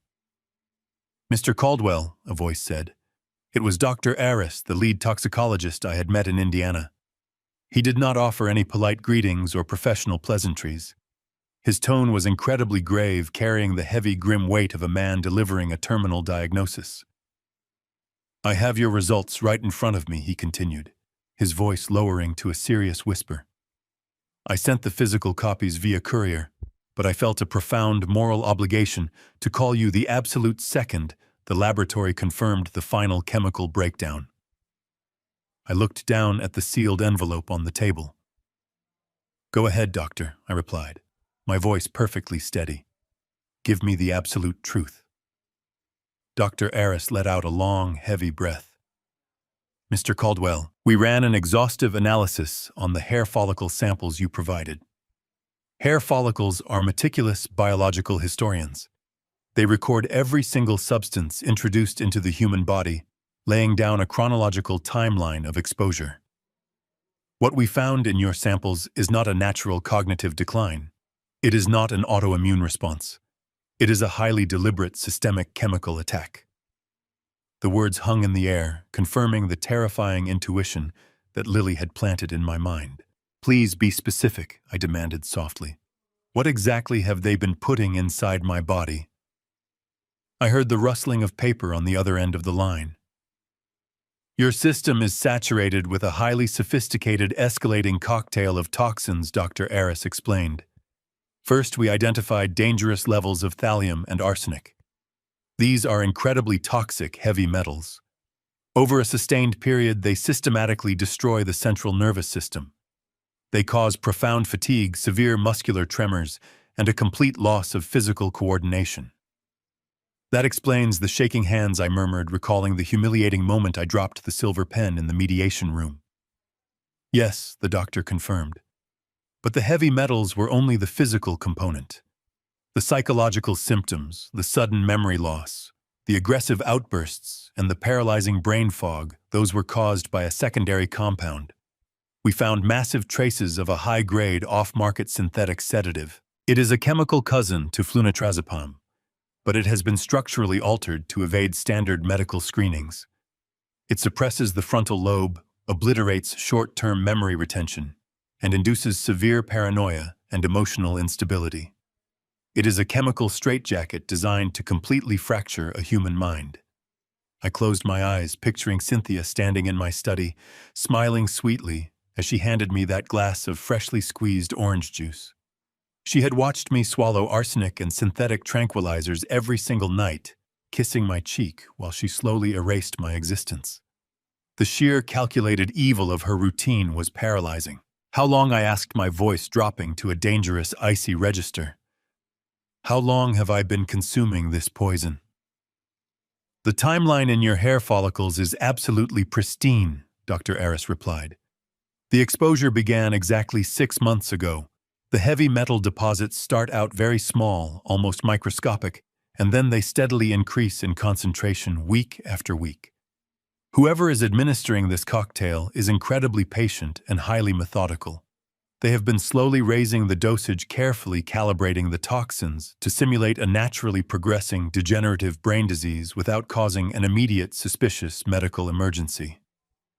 I gripped the edge of the glass table. And what would have happened if the dosage had continued, I asked. The silence on the phone was chilling. Dr. Aris cleared his throat. Mr. Caldwell, based on the exponential curve of the heavy metal accumulation in your most recent hair growth, you were rapidly approaching a critical toxicity threshold. If you had continued ingesting this specific chemical cocktail for another 2 months, your central nervous system would have completely shut down.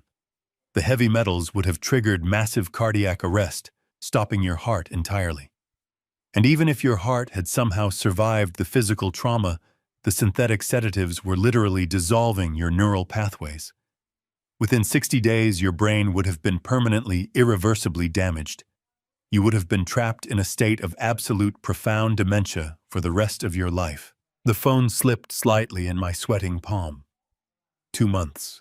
60 days. That was the precise margin between my current lucidity and a permanent, agonizing death. Cynthia and Derek were not simply executing a hostile corporate takeover.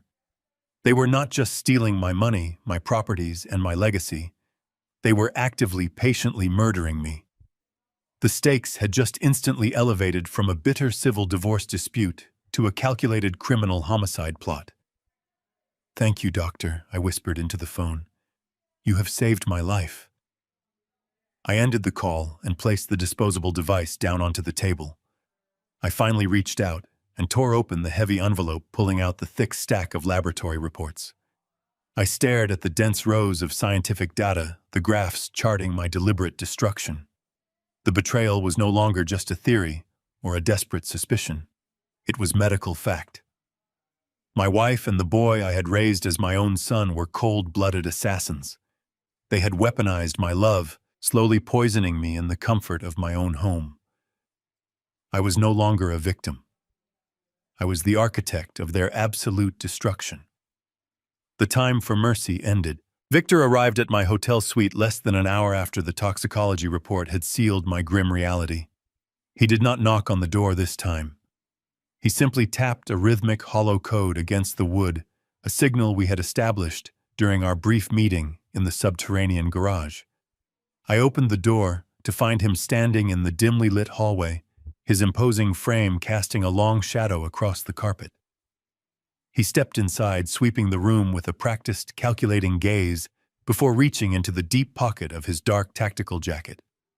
He withdrew a small, heavy, matte black USB drive and placed it gently onto the center of the glass dining table. He did not offer any dramatic proclamations or unnecessary commentary. He simply nodded his eyes, devoid of any judgment, and told me that the extraction was completely successful. The feeds from the executive suite and the luxury sports car were fully secured and encrypted on that drive. Before I could even offer him a word of gratitude, Victor turned and walked out of the room, pulling the door shut behind him. The mechanical click of the latch echoed through the quiet space, leaving me entirely alone with the digital ghost of my destroying family. I sat down at the table, staring at the small black device. My hands completely steady now that the toxic chemicals were systematically draining from my bloodstream, picked up the drive. I plugged it into the side port of my laptop. A prompt immediately flashed across the screen, demanding the complex alphanumeric decryption sequence Victor had provided. I typed the characters with deliberate heavy keystrokes. The progress bar loaded, filling the screen with a sterile green light, and then the master folder opened. It was meticulously organized, categorized by date, time, and specific location. There were dozens of audio files spanning the last 72 hours. I scrolled past the files labeled with the make and model of Derek's car, bypassing the morning commutes and the afternoon phone calls. I was searching for the files originating from his executive office, the inner sanctum, where I assumed he was coordinating the final lethal stages of his corporate embezzlement. I located a file flagged from late Friday night, hours after the rest of the corporate staff would have abandoned the building for the weekend. The timestamp indicated it began shortly before midnight. I assumed Derek was working late, moving stolen funds through international servers under the cover of darkness. I connected my noise-canceling headphones, adjusted the volume, and pressed play. I leaned back in my chair, fully preparing myself to hear the cold, numerical logistics of my financial ruin. The audio quality was terrifyingly crisp, capturing the ambient acoustics of the expansive room. I heard the heavy, familiar thud of the solid mahogany office door closing shut. Then a sharp, metallic click followed. It was the distinct sound of the deadbolt locking from the inside. A strange, suffocating silence stretched across the recording for several agonizing seconds. I expected to hear the clatter of a keyboard or the rustle of ledger pages. Instead, I heard the soft, unmistakable sound of a heavy sigh. Then came the whispering. It was Cynthia. Her voice was low, breathless, and saturated with a sickening, intimate familiarity. I froze, my heart seizing in my chest as I listened. She murmured Derek's name, drawing the syllables out in a slow, agonizing purr. I heard the rustling of expensive fabric, the distinct sound of a silk blouse slipping against leather upholstery. Then Derek responded. His voice was thick with raw, unfiltered desire. The audio feed captured the wet, heavy sound of an aggressive kiss. The horrifying reality of what I was listening to slammed into my mind with the destructive force of a freight train. This was not a clandestine business meeting to discuss offshore shell corporations. This was not a logistical strategy session about my impending psychiatric commitment. This was a grotesque, depraved manifestation of ultimate betrayal. My 45-year-old wife and my 42-year-old stepson were carrying on a disgusting, incestuous affair right inside the walls of my own company. I sat paralyzed physically, unable to tear the headphones away from my ears, as the audio painted a graphic, undeniable picture of their absolute moral decay. I heard them moving across the room, knocking what sounded like a heavy crystal decanter off the corner of the executive desk. They were completely uninhibited, laughing softly as they discarded their clothing. The sounds of their intimacy echoed through the pristine audio feed, mingling with their hushed, mocking conversations. Between heavy breaths, Cynthia whispered about how incredibly gullible I was, how pathetic it was watching me tremble in my chair while she handed me my nightly poison. Derek laughed, a cruel, guttural sound that made my skin crawl. He told her how much he loved watching her play the devoted wife, praising her for being such a brilliant, ruthless actress. The betrayal ripped through me, severing every remaining tether of humanity I possessed. The financial theft, the corporate coup, even the systematic chemical poisoning paled in comparison to the sheer repulsive sickness of this specific revelation. They were not just stealing my money. They were making an absolute, utter mockery of my life, my home, and my marriage. They were defiling the very concept of our family. A sudden, violent wave of nausea surged violently from the pit of my stomach. I ripped the headphones off my ears, the plastic cracking against the edge of the glass table as I threw them down. I scrambled out of my chair, my vision swimming with dark, blinding spots. I barely made it to the sterile hotel bathroom before I collapsed onto the cold tile floor, violently emptying my stomach into the porcelain bowl. I stayed there for a long time, my chest heaving, my throat burning with stomach acid and unspeakable disgust. The cold tile offered no comfort. The horrifying sounds of their laughter continued to loop relentlessly inside my head. The ultimate depths of their depravity were completely incomprehensible. I had welcomed Derek into my home. I had paid for his education. I had handed him the keys to a billion-dollar empire. I had loved Cynthia with an absolute, unconditional devotion. I had trusted her with my health, my secrets, and my life. And they had repaid that devotion by poisoning my body and turning my marriage bed into a sick, twisted joke. I slowly pushed myself up from the floor, my muscles aching with a profound, exhausted tension. I turned on the brass faucet and splashed freezing cold water over my face, scrubbing at my skin until it was raw and red.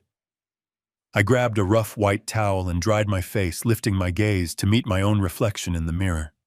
The man looking back at me was completely transformed. The shocked, grieving husband was dead, buried under a mountain of undeniable audio evidence and toxicological reports. The loving father who had desperately wanted to believe in the goodness of his family was gone forever. Only the absolute ruthless predator remained. I walked back out of the bathroom, my steps slow but heavy with purpose. The sterile hotel room felt different now. It was no longer a cage. It was a war room. I sat back down at the glass dining table, staring at the plastic headphones resting exactly where I had thrown them. The initial shock of their grotesque physical affair had burned away the last remnants of my naive compassion. I picked up the headphones, placing them over my ears with deliberate precision. I reached for the laptop trackpad and hit play, bracing myself for the rest of their conversation. The audio resumed. Their breathless laughter slowly subsided, giving way to the clinking of crystal glasses and the pouring of expensive scotch. Derek cleared his throat, his voice returning to that arrogant, professional cadence he used in board meetings. He began detailing his ultimate financial strategy, and the sheer scale of his treason was staggering. He was not merely siphoning operating capital into Delaware shell companies to slowly drain Caldwell Development. He was engineering a complete catastrophic detonation of my entire corporate legacy. Derek was actively negotiating a hostile backroom takeover with Sterling Horizon Group, my oldest and most aggressive corporate rival. For 40 years, I had fought Sterling tooth and nail for every major commercial zoning contract in the Chicago metropolitan area. Now my own stepson was handing them the keys to the castle. Derek was arranging to sell my entire commercial real estate portfolio to Sterling for literal pennies on the dollar. He was intentionally tanking the company valuation to facilitate a rapid, undeniable liquidation of the assets. In exchange for essentially gifting my empire to my worst enemy, Derek was receiving an astronomical, untraceable kickback. I listened as he smugly recited the routing numbers for a series of offshore accounts located in the Cayman Islands and Cyprus. Sterling Horizon Group was quietly wiring him precisely $20 million in untaxed invisible funds as a reward for his corporate espionage. Derek boasted to Cynthia about how easy it was to manipulate the board of directors. He explained that by fabricating catastrophic quarterly losses, he would convince the executive committee that selling to Sterling was the only viable strategy to avoid total bankruptcy. He was manufacturing a corporate panic using my supposed mental decline as the ultimate excuse for the sudden, inexplicable corporate vulnerability. The board would absolutely panic. Cynthia let out a high, delighted laugh, the sound grating against my eardrums like broken glass. She praised his brilliance, stroking his ego with sickening devotion. Then the conversation shifted back to me. They began to openly mock my deteriorating state, laughing at how easily I had surrendered my agency. Cynthia bragged about her meticulous nightly routine. She described with chilling enthusiasm exactly how she crushed the heavy sedatives using a marble mortar and pestle before dissolving the powder into a splash of warm water. She explained how she would then blend the toxic mixture into my fresh orange juice, marveling at how the citrus pulp perfectly masked the bitter chemical taste. She called me a pathetic, trusting old fool. She said it was almost too easy. She proudly recounted the moment I dropped my pen during the legal mediation earlier that week. She described the profound satisfaction she felt watching my hands tremble, knowing she was the architect of my physical destruction. Derek joined in the cruel laughter, remarking on how easily I had bought into the narrative of my own insanity. They were practically giddy with their success. They had weaponized my love, my trust, and my age against me, turning my gradual decay into an inside joke. The level of sociopathy required to poison a man while smiling in his face was incomprehensible, yet I was listening to it unfold in high-definition audio. My hands clenched into tight fists on the table, my knuckles turning white, but my breathing remained controlled. Then Derek laid out the final timeline. The Delaware transfers were nearly complete, and the Sterling Horizon buyout was scheduled to close within the week. But to finalize the ultimate transfer of assets, they needed my absolute irrevocable incapacitation. Derek explained that the temporary conservatorship was not enough. To push the sale past the remaining skeptical board members, they needed me permanently removed from the public eye. Cynthia enthusiastically agreed, detailing her consultation with a highly compromised private psychiatrist she had paid off. They had arranged for a specialized transport team to arrive at my hotel early next Monday morning.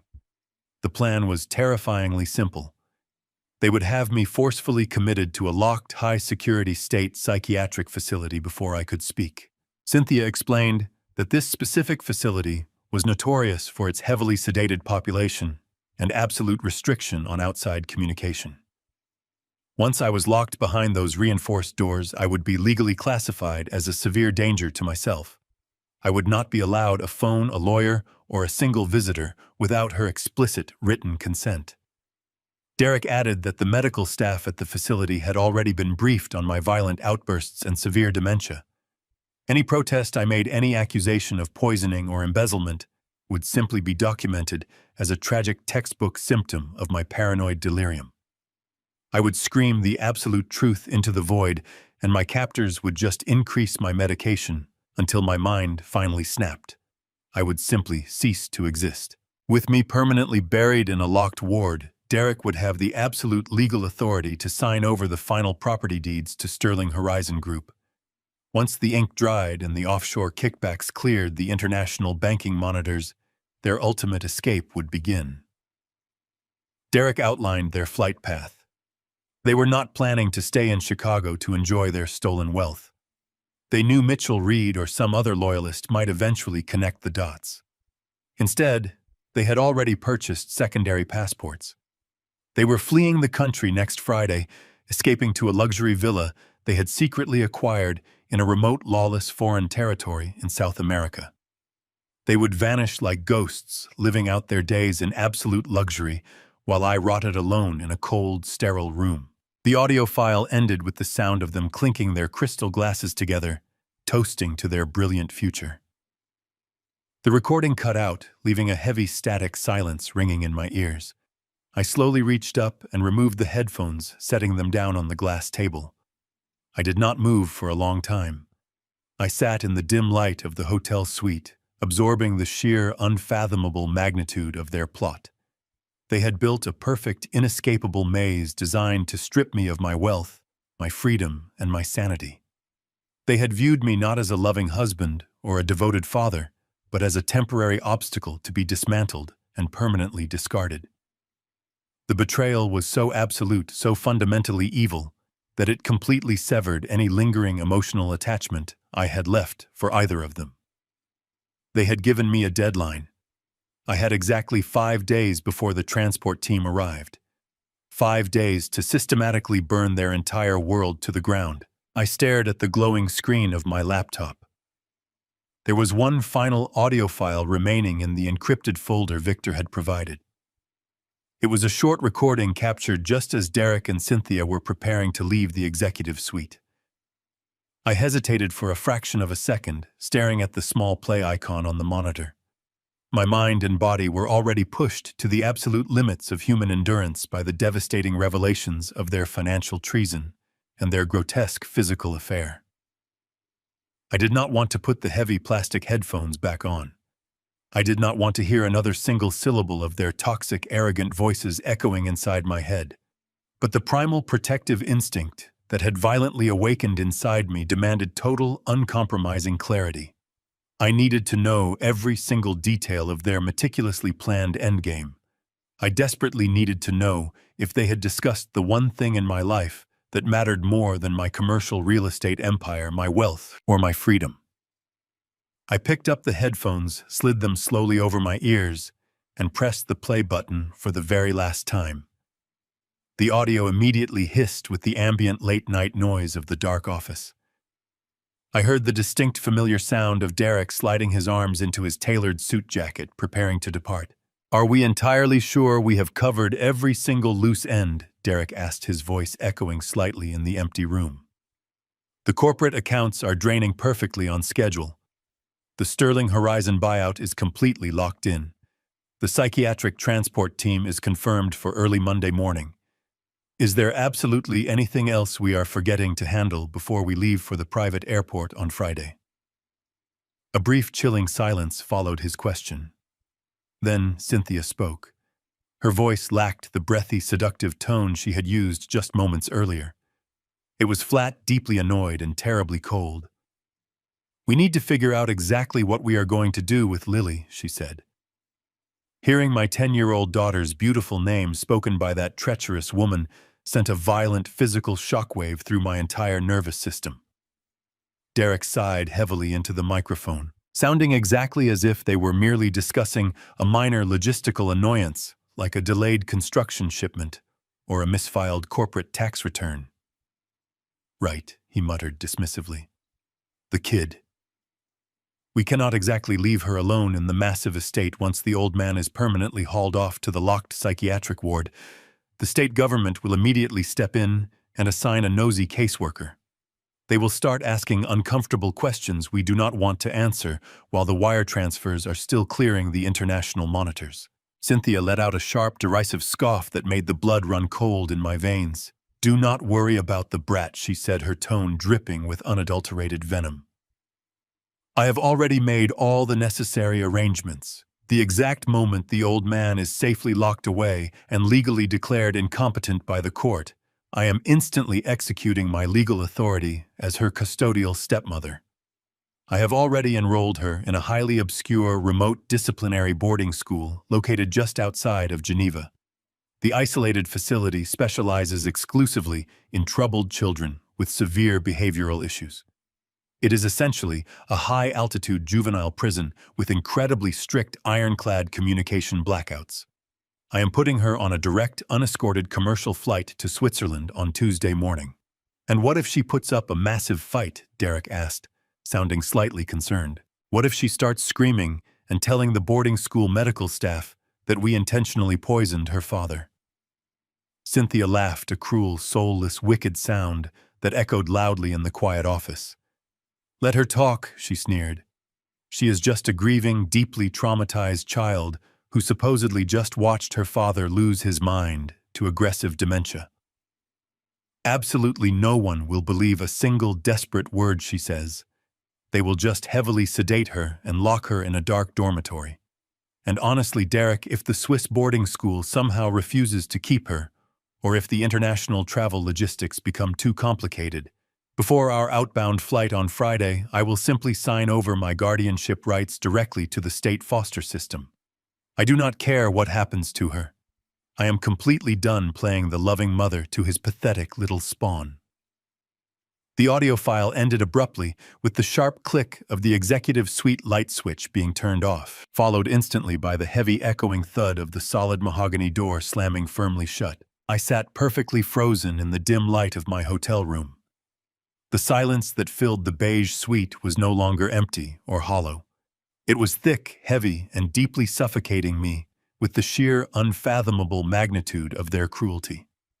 They were not just going to steal the entirety of my life's work. They were not just going to lock me in a sterile psychiatric ward to rot in isolation until my failing heart finally stopped beating. They were going to casually throw my little girl away like a piece of discarded, worthless garbage.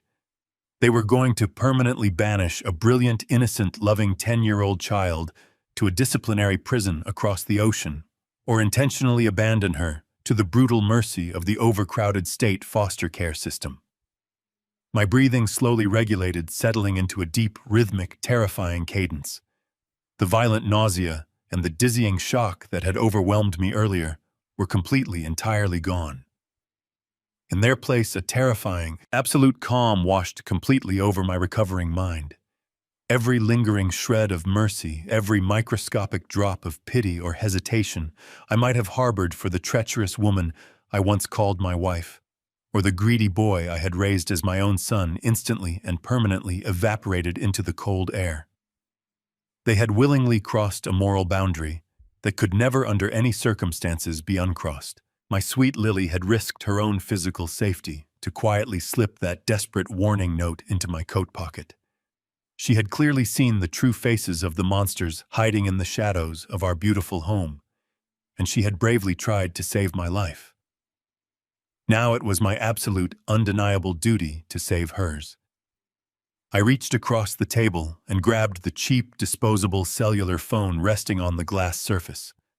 I firmly decided I did not need to wait 5 agonizing days. I did not need to cower in this depressing hotel room for another single second. The elaborate legal trap was already perfectly constructed, fully baited, and heavily armed with federal banking monitors. I aggressively dialed Mitchell Reed's restricted burner number. He answered the call on the second ring, his gruff, experienced voice sounding perfectly steady in the darkness of the late night. "Mitchell," I said, my voice resonating with a lethal, unwavering, freezing certainty that I had not possessed in over 6 months. "We are changing the plan and moving the entire timeline forward. The agonizing waiting period is officially over right now.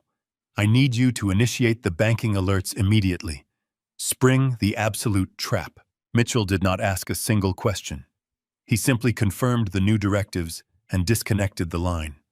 The heavy gears of our hidden machine instantly locked into place, accelerating the inevitable collision. The very next morning, the sterile beige walls of my hotel room were replaced by the imposing polished oak panels of the county courthouse. The air inside the quiet courtroom was thick with a stifling, manufactured solemnity. I sat at the defendant's table, my posture intentionally slumped, my hands resting limply in my lap. I was wearing the same slightly oversized, wrinkled suit I had worn to the mediation session. I needed to maintain the tragic illusion until the absolute last possible second. Across the center aisle, Cynthia and Derek sat flanking their lead attorney. They looked like the perfect heartbroken family. Cynthia wore a conservative navy dress, her makeup carefully applied to make her look exhausted from worry. Derek sat rigidly, projecting the image of a devoted, overwhelmed son burdened with an impossible choice. They believed they were walking into a mere formality, a simple rubber stamp from a sympathetic judge to finalize their total victory. They had no idea they had just walked into a slaughterhouse. The presiding judge, a stern man with silver hair and a heavy black judicial robe, peered down at the enormous stack of thick files resting on his elevated wooden bench. Cynthia's lead counsel, a sharp, incredibly expensive litigator named Harrison, stood confidently at his podium and began his opening remarks. His loud voice echoed softly through the high ceilings, dripping with a sickening, highly rehearsed sorrow. He spoke at length of my massive legacy, acknowledging my 4 decades of absolute brilliance in the competitive commercial real estate sector, only to pivot sharply into a deeply disturbing narrative of my rapid, tragic cognitive decline. He formally submitted the heavy conservatorship petition, sliding a thick folder of completely forged medical evaluations across the polished wood. He cited numerous consultations with private psychiatrists, listing my fabricated symptoms with chilling clinical precision. He meticulously detailed the sudden memory lapses, the violent physical tremors, the severe paranoia, and the dangerous erratic behavior that supposedly threatened not only my own safety, but the overall stability of my billion-dollar corporation. Harrison explicitly painted a terrifying picture of a brilliant mind completely ravaged by an aggressive, untreatable form of early dementia. He officially requested that all of my legal, financial, and personal rights be permanently stripped away and transferred directly to my devoted wife and my highly capable stepson. I listened carefully to the entire fabricated medical history without moving a single muscle in my body. I did not protest loudly. I did not shake my head in angry denial. I simply stared at the blank wooden table directly in front of me, absorbing every single destructive lie they casually entered into the permanent official court record. The presiding judge softly requested a primary character witness to firmly corroborate the devastating medical claims explicitly outlined in the petition. Harrison immediately called Derek to the wooden stand. My stepson confidently stood up carefully, buttoning his expensive tailored jacket, and walked slowly toward the elevated witness box. He raised his right hand high, swore a binding legal oath to tell the absolute truth under the severe penalty of perjury, and took his leather seat. What followed next was a dramatic performance so perfectly calibrated, so utterly devoid of actual genuine human emotion, that it was truly terrifying to witness. Derek looked directly at the judge, his eyes rapidly welling up with meticulously forced tears. He spoke in a shaky, hesitant voice, describing exactly how much he absolutely loved me. He told the quiet court how I had raised him since childhood, how I had taught him everything he currently knew about international business, and how I had always been his greatest personal hero. He paused dramatically, gently wiping a stray tear from his cheek with a pristine white cloth handkerchief, before describing the profound, shattering heartbreak of helplessly watching his beloved hero slowly decay. He passionately recounted entirely fictional, violent incidents where I had supposedly forgotten my own given name, where I had aimlessly wandered the sprawling estate in a blind nighttime panic, and where I had violently lashed out at the innocent nursing staff Cynthia had supposedly hired to protect me. He openly begged the compassionate judge to deeply understand that this extreme legal action was born out of pure, desperate family love. He claimed they urgently needed total legal control of my massive assets, strictly to fund my long-term medical care in a highly specialized, absolutely secure psychiatric facility. He was shamelessly lying straight through his teeth, weaving a completely fraudulent, highly manipulative narrative while under a sworn federal oath. He was intentionally legally perjuring his own criminal self with every single poisonous syllable that confidently left his mouth, and I completely let him do it. I sat silently in my stiff wooden chair and watched him happily dig his own massive grave with a golden shovel. I knew the crystal-clear audio recordings of him and Cynthia, actively laughing about poisoning my nightly orange juice, were resting securely inside Mitchell Reed's battered leather briefcase positioned just a few short feet behind me in the crowded gallery. I knew the official toxicology reports explicitly detailing the lethal toxic levels of heavy metals and off-market synthetic sedatives hiding in my bloodstream were fully authenticated and completely ready to be unsealed. I knew the Federal Banking Commission had already successfully frozen the offshore accounts holding Derek's illicit $20 million corporate kickback. I knew every single terrifying thing they currently did not know. I patiently let Derek spin his elaborate, disgusting web of dark deceit because the legal penalty for attempting to steal a corporation was severe. But the ultimate penalty for organized embezzlement, attempted homicide, and felony perjury was absolute, total, inescapable ruin. Derek finally finished his tragic, lengthy monologue, dramatically lowering his head and weeping softly into his hands. Cynthia let out a quiet, supportive sob from the petitioner's table, gently dabbing at her completely dry eyes. The entire courtroom was completely silent, entirely captivated by the flawless, heartbreaking theatrical performance. Even the seasoned court reporter looked visibly moved by the deeply emotional display.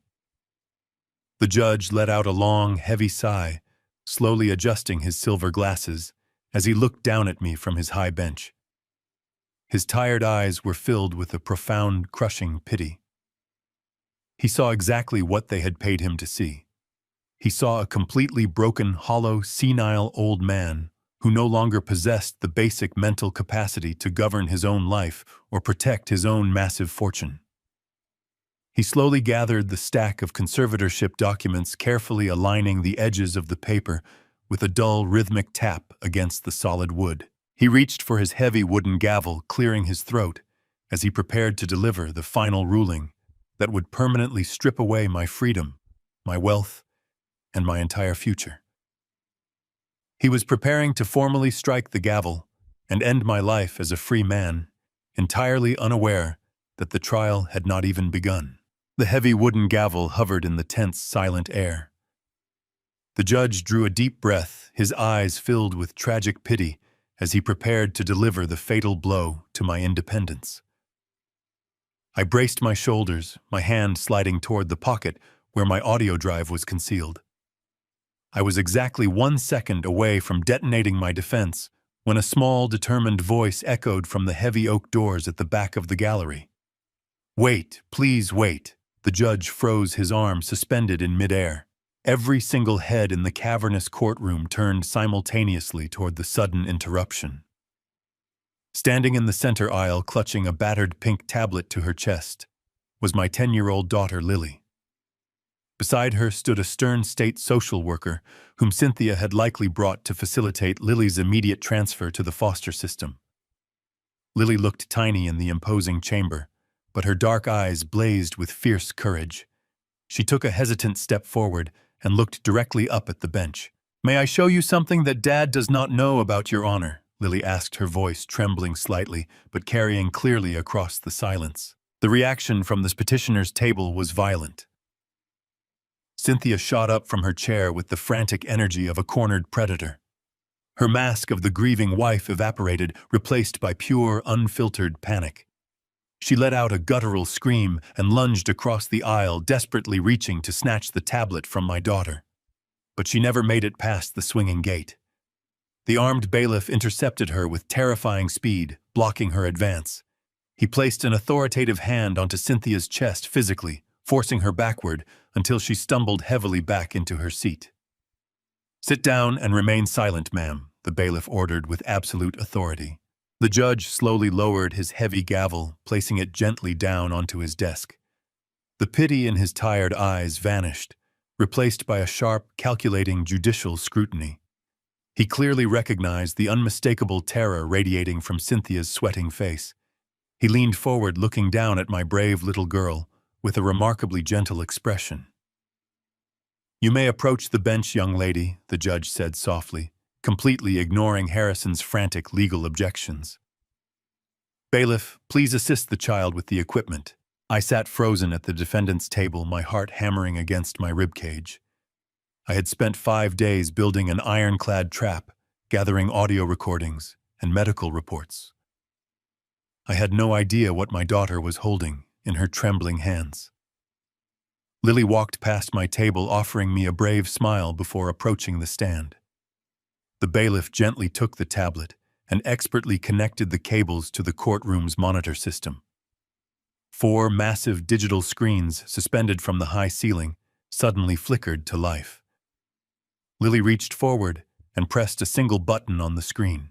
The video footage immediately began to play. It was slightly grainy, framed by a rounded border, but the visual content was clear.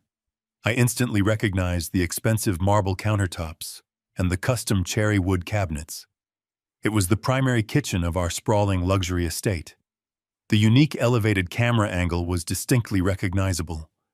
The lens was recording directly from the glass eye of the brown teddy bear I had won for Lily years ago, the same bear she kept perched next to the fruit bowl.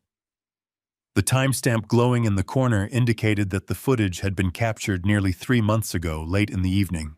The courtroom watched in breathless silence as Cynthia walked casually into the frame. She was wearing her emerald green silk robe, her hair tied back in a loose knot.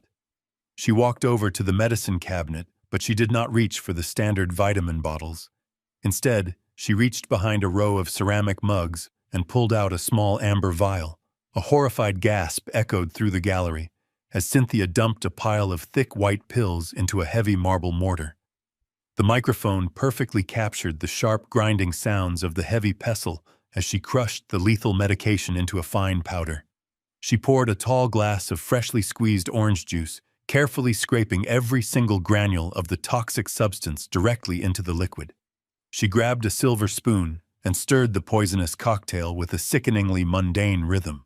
Before she could pick up the poisoned drink, the kitchen door quietly opened. Derek confidently strolled into the wide camera frame. He was wearing his tailored business suit, his silk tie slightly loosened. He walked up behind his stepmother, sliding his arms possessively around her narrow waist. The entire courtroom watched in sheer revulsion as Cynthia turned around and leaned into his embrace. They kissed passionately, a deeply intimate exchange that completely shattered the foundation of their fabricated family dynamic. The undeniable truth of their incestuous affair was now broadcasted across 4 massive screens in a federal courthouse. Derek pulled back from the disgusting embrace, an incredibly arrogant smirk spreading across his handsome face. He looked down at the tall glass of tainted orange juice resting on the marble counter, his eyes gleaming with predatory satisfaction. He reached out casually, tracing his index finger along the damp rim of the glass.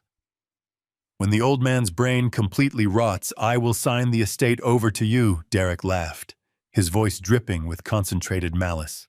The video file abruptly ended, the massive screens instantly turning black. The courtroom was suddenly plunged into an absolute deafening, suffocating silence. The judge sat frozen behind his bench, his face drained of color, his expression transformed into a rigid mask of pure horror and professional outrage. He stared blankly at the dark monitors, his hands gripping the edges of his desk so tightly his knuckles were white. I slowly turned my head and looked directly across the center aisle. The arrogant, untouchable facade that Cynthia and Derek had meticulously maintained for the last 6 months had been completely, utterly annihilated in less than 2 minutes.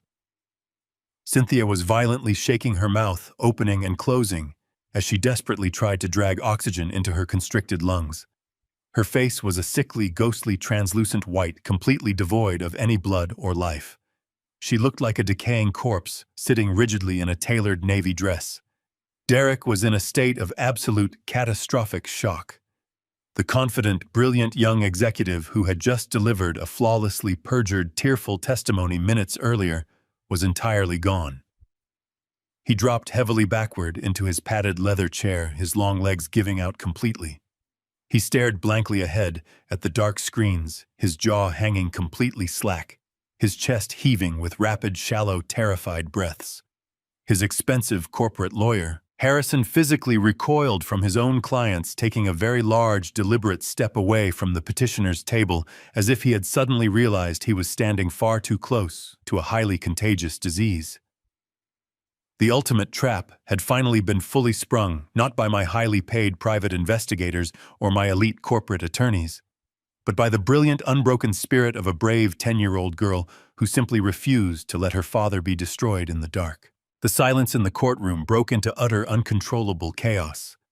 The heavy, suffocating tension that had gripped the room instantly shattered as the massive digital screens faded to black.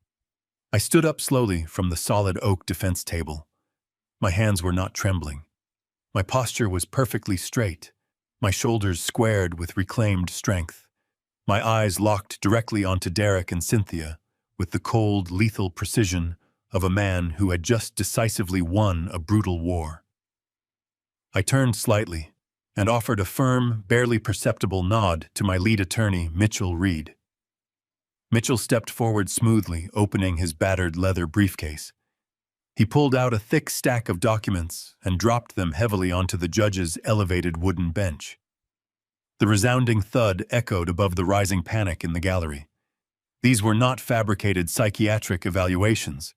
They were the certified official toxicology reports proving the lethal chemical saturation in my bloodstream, the offshore banking traces outlining the $20 million kickback, and the irrevocable trust documents securing my entire corporate empire. "Your Honor," Mitchell stated, his commanding voice easily cutting through the frantic, escalating panic of the opposing counsel. "My client is absolutely not suffering from any form of dementia. He is the deliberate victim of systematic long-term chemical poisoning, international wire fraud, and calculated attempted murder. Before Cynthia's expensive lawyer could even open his mouth to formulate a desperate, stammering objection, the heavy wooden doors at the back of the courtroom swung open with a violent crash. Two grim federal agents and a senior investigator from the Financial Crimes Division stepped confidently inside the chamber. Mitchell had secretly handed them the pristine audio tapes and the digital audit logs 3 days ago, ensuring the trap was completely inescapable. Derek saw the federal badges and instantly panicked. He scrambled out of his leather chair and tried to make a desperate, frantic run for the side emergency exit. He did not make it 3 steps.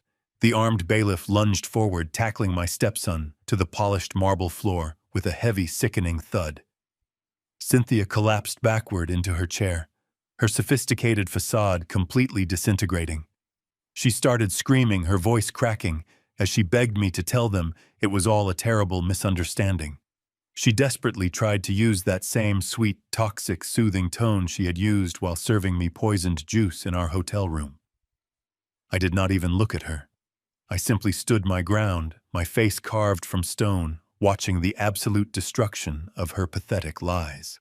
The presiding judge slammed his gavel down, immediately restoring order. He sternly revoked all of Cynthia's temporary rights on the spot, granted me full and sole protective custody of Lily, and furiously signed the federal arrest warrants without a single moment of hesitation. I stood in cold silence and watched as the heavy steel handcuffs clicked sharply around Cynthia's trembling wrists. I watched as Derek, the arrogant boy I had personally mentored and foolishly trusted with my life's legacy, was physically dragged out of the courtroom in absolute humiliated tears. He was now facing decades in federal prison for racketeering, wire fraud, and criminal conspiracy. They genuinely thought they were burying a clueless, pathetic old man. Instead, they had eagerly dug their own inescapable graves.